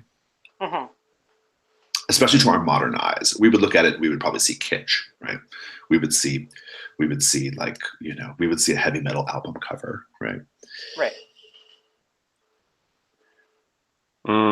I would say that maybe the entire floor is made to look like bones. Right, exactly. And skulls, but they are not just normal bones, they're like silver or metal bones and skulls. So, and they are so grim, they have all those teeth and horns and all that stuff. So, right. Yeah. It's an Iron Maiden cover come alive, essentially, is what this chapel looks like, right? Oh my. But you're here. I'm going to go around the table and find out what everyone's doing. Frock, what are you up to once you're done praying? Well, I can sense that in this room, like reality, and so it feels like as if a little bit like it's my vision is blurring like a little bit. That's what I'm kind of feeling, and I want to get out there. And I stumble I stumble in front to the altar and trying to the altar what was sacrificed there, and can I do anything for whoever was the victim there? Okay, hold that thought. You're at the altar. Marasa, what are you doing? Yeah, I am. I glance over to that one mural I described, and then I walk to the center of the room and look up at the frozen skulls that are hanging. And Tig, what will you be doing?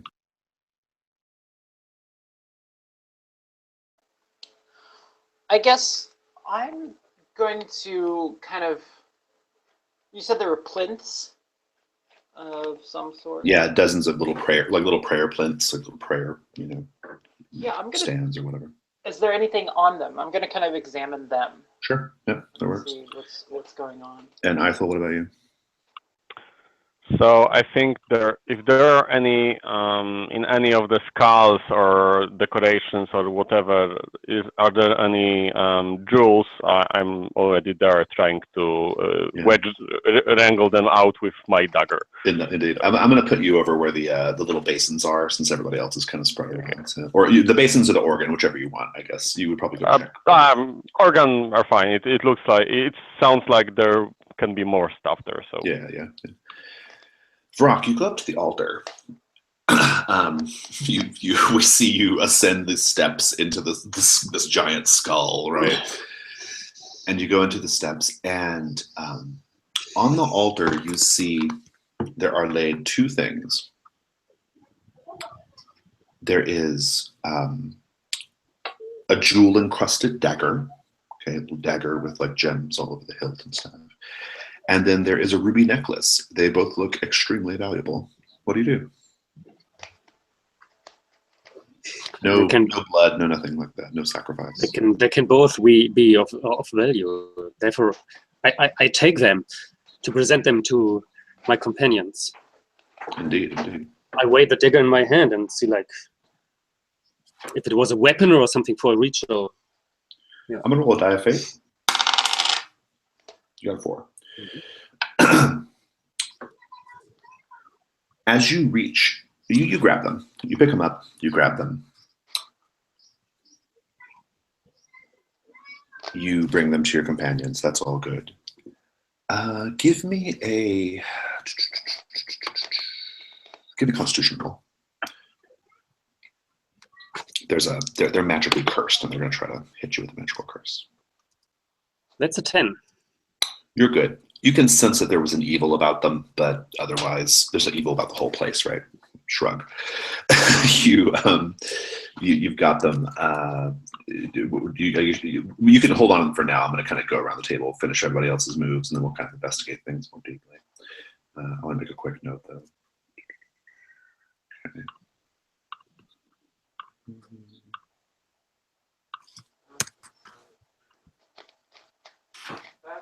The ice skulls, they're hanging, Marasa.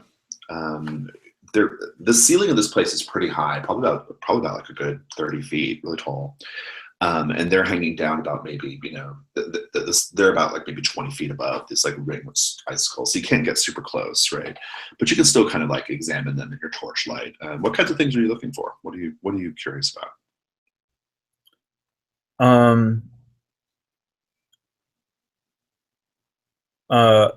Having seen like the bones in the other room and these skulls hanging up here, and seeing in the mural that they harvest things here. Mm-hmm.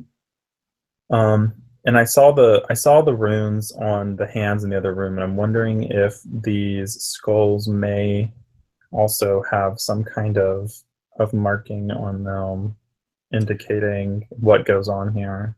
It would be hard to tell at this distance, but give me a wisdom check anyway. You might see something that catches your eye.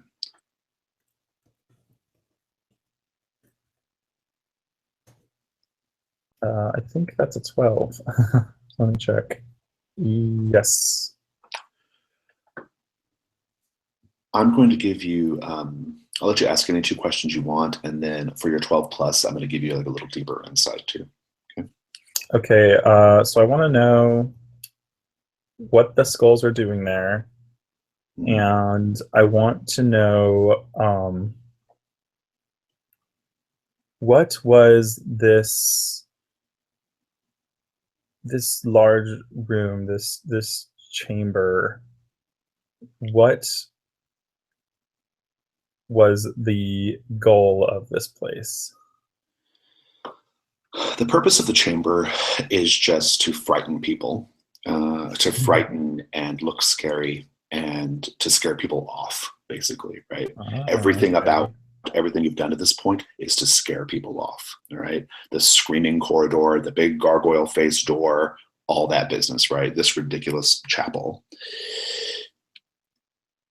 There's more that the Duvanku don't want you to see, right?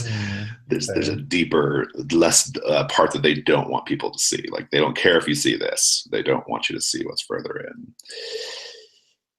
The skulls, I will remind you of a story of 12 clerics who made the march up the mountain to seal away the evil.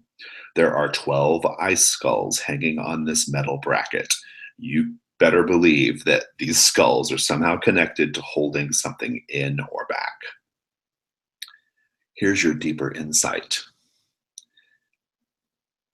You'll notice that the bracket is actually, it looks vaguely, like the spokes of it look vaguely clock-like, like clock hands, even a little bit like the clock down or up in the cabin, right?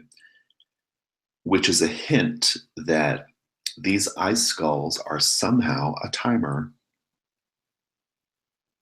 A timer.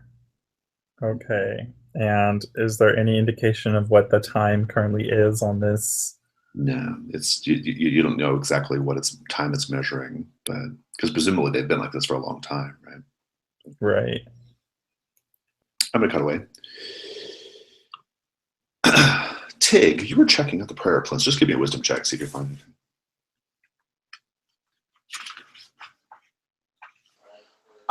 So yeah, what's in, like, is there anything on them? Most of them are just carved from the living rock, and there's not much there. One of them, however, has a little hole about 1.5 inches in diameter that's been carved into the plinth. You'll see that. What was the result of your wisdom check? Or roll wisdom. Let's see what you get. It's a 10.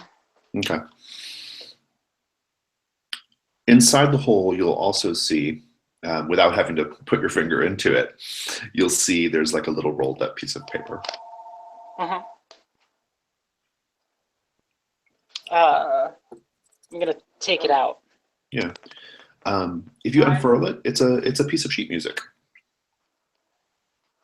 Is it identical to the sheet music that was playing on the harpsichord? No, it's a different song.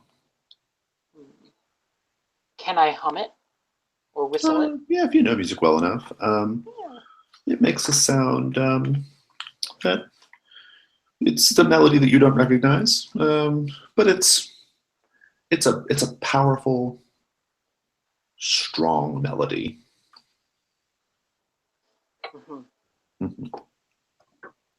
So I'm whistling it. Does anyone recognize the? No one will recognize it. No one will recognize it. No one will recognize it. Does my whistling sort of like do anything to the area? Like, does it affect the world in any way? Nope. Like, no. Okay. Well, I'm gonna pocket it anyway. You should. Yeah. Put that under your gear. Yep. And Ethel, you're over by the bone organ. It is an organ. The pipes appear to be carved from like the thigh bones of some massive, ancient, prehistoric beast, right? And the keys and the smaller bits are all carved from like more smaller, mundane bones, right? The keys themselves are actually like little finger bones, like just arrays, rows of finger bones. And there's a little bench so you can sit down and play it. That's what you see at a glance. What do you do? Okay, are there any valuable things here? I don't know, gems, whatever, something I can cut off, wrench off. Not on the organ, no. Okay, so yeah, I'm just going like strike a few chords, just like. If you just hit a couple chords, yeah, if you hit a couple chords, you'll hear kind of a sort of wrenching noise, like a like there's something inside the main mechanism. There's like a little sort of box trimmed in bone, right? Like there's something in there that's catching or not allowing the sound to happen. Something Okay. works. I'm going to open it. Yeah, you should. And inside, you will find. You will find there is just stuffed in there for some unexplainable reason. There's an onyx bowl, a beautiful bowl carved of onyx, and a locket carved from sapphire. Great. I'm taking them. You should take those. Put those on your gear. Profit. Mm-hmm. Grab that treasure. Yep. Onyx bowl and sapphire necklace. Great. And now I'm trying to strike a few chords. Yeah. So what do you play? Do you just do you play a little melody? Do you just bang some chords? I don't know, something like some basic melody that you are learning when you are taking piano or whatever lesson. I'm gonna roll a die of fate. You got a 6. You play this little melody, and as you're playing it, all the light sources in the chapel dim. The torches the light just goes down. You're just in darkness for a time. And once the chapel is completely dark, you hear a faint rumbling beneath your feet. It's real faint, almost like a really, really low level tremor, right? Just a little rumble, a little tremor beneath your feet. Do you stop playing? My feet or like entire chapel? The whole chapel. You all feel it. Then I'll keep playing for a bit. If you play for a bit, the trembling will eventually stop, and it's still dark in the room. Okay. But I will put my hand on this.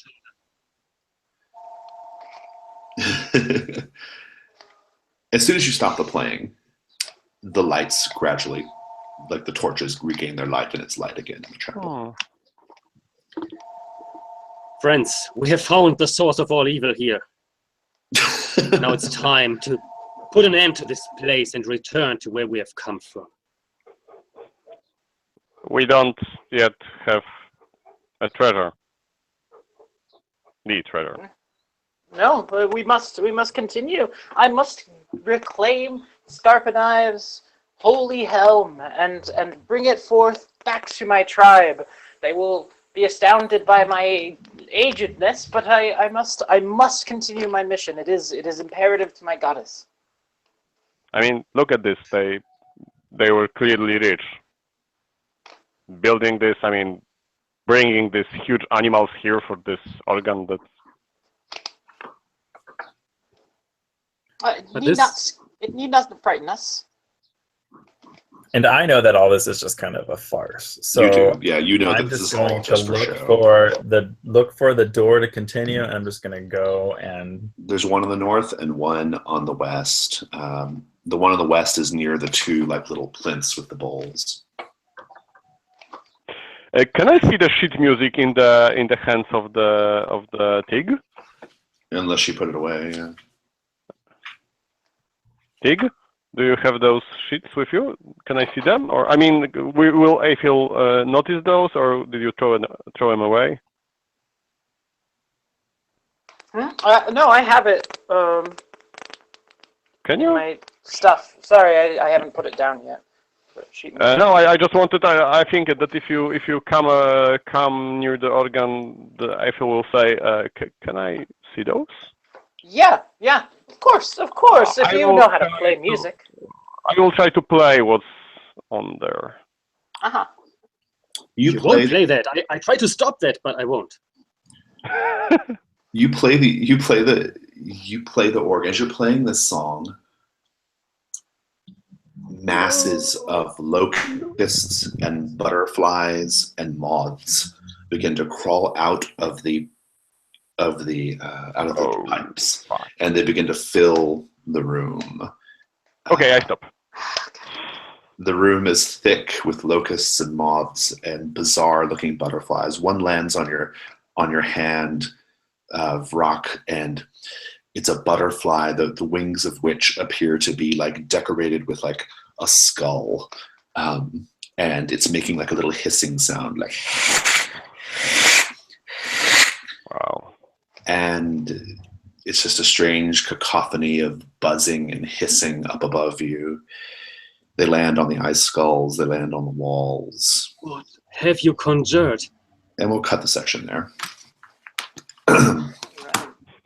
So, your final XP reward for this session is going to be, let me do some math.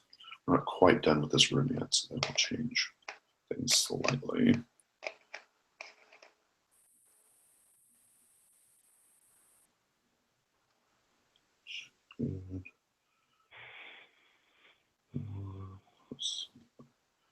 You each get 1,062.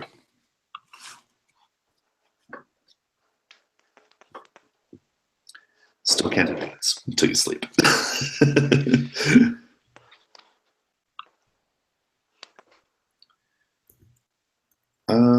So everyone, yeah, you're getting 1,062. So everyone is entitled to be at level 3 once you're able to take a break. But until then, you're at level 1. That was good. Anybody have any questions or anything before we go? I'm just, I'm not going to be on the, because the next one is last one, right? So I'm not going no, the next one's to be the next one's the second to last. We have 2 more after this. Ah, okay. So anyway, I'm not going to make it to the next one. So Okay. We'll find don't somewhere know to how put you. to. It's fine. Yeah. Okay, great. There's a lot of chaos right now. It makes for easy splitting up. Yep. It's very easy just to say that, oh, you leave for whatever reason, right? Go back up to the cabin or whatever, right? Yep. It's still playing at the organ. Back if you. Yeah, exactly, right. Little moths and butterflies fly out of the boat. Strange hissing butterflies with skulls painted on their wings fly out of the organ. By the way, I did this aesthetics. Did you? I don't know if you play video games, but do you know Brutal Legend? I am vaguely familiar. Yeah, it's like kind of a third-person action game kind of thing. Yeah, but it's entire like fantasy land, which is in heavy metal aesthetics. Heavy metal, right? Yeah. It's very that, yeah. In case you're curious, the song you were playing there at the end was Inagata da Vida. So there you go.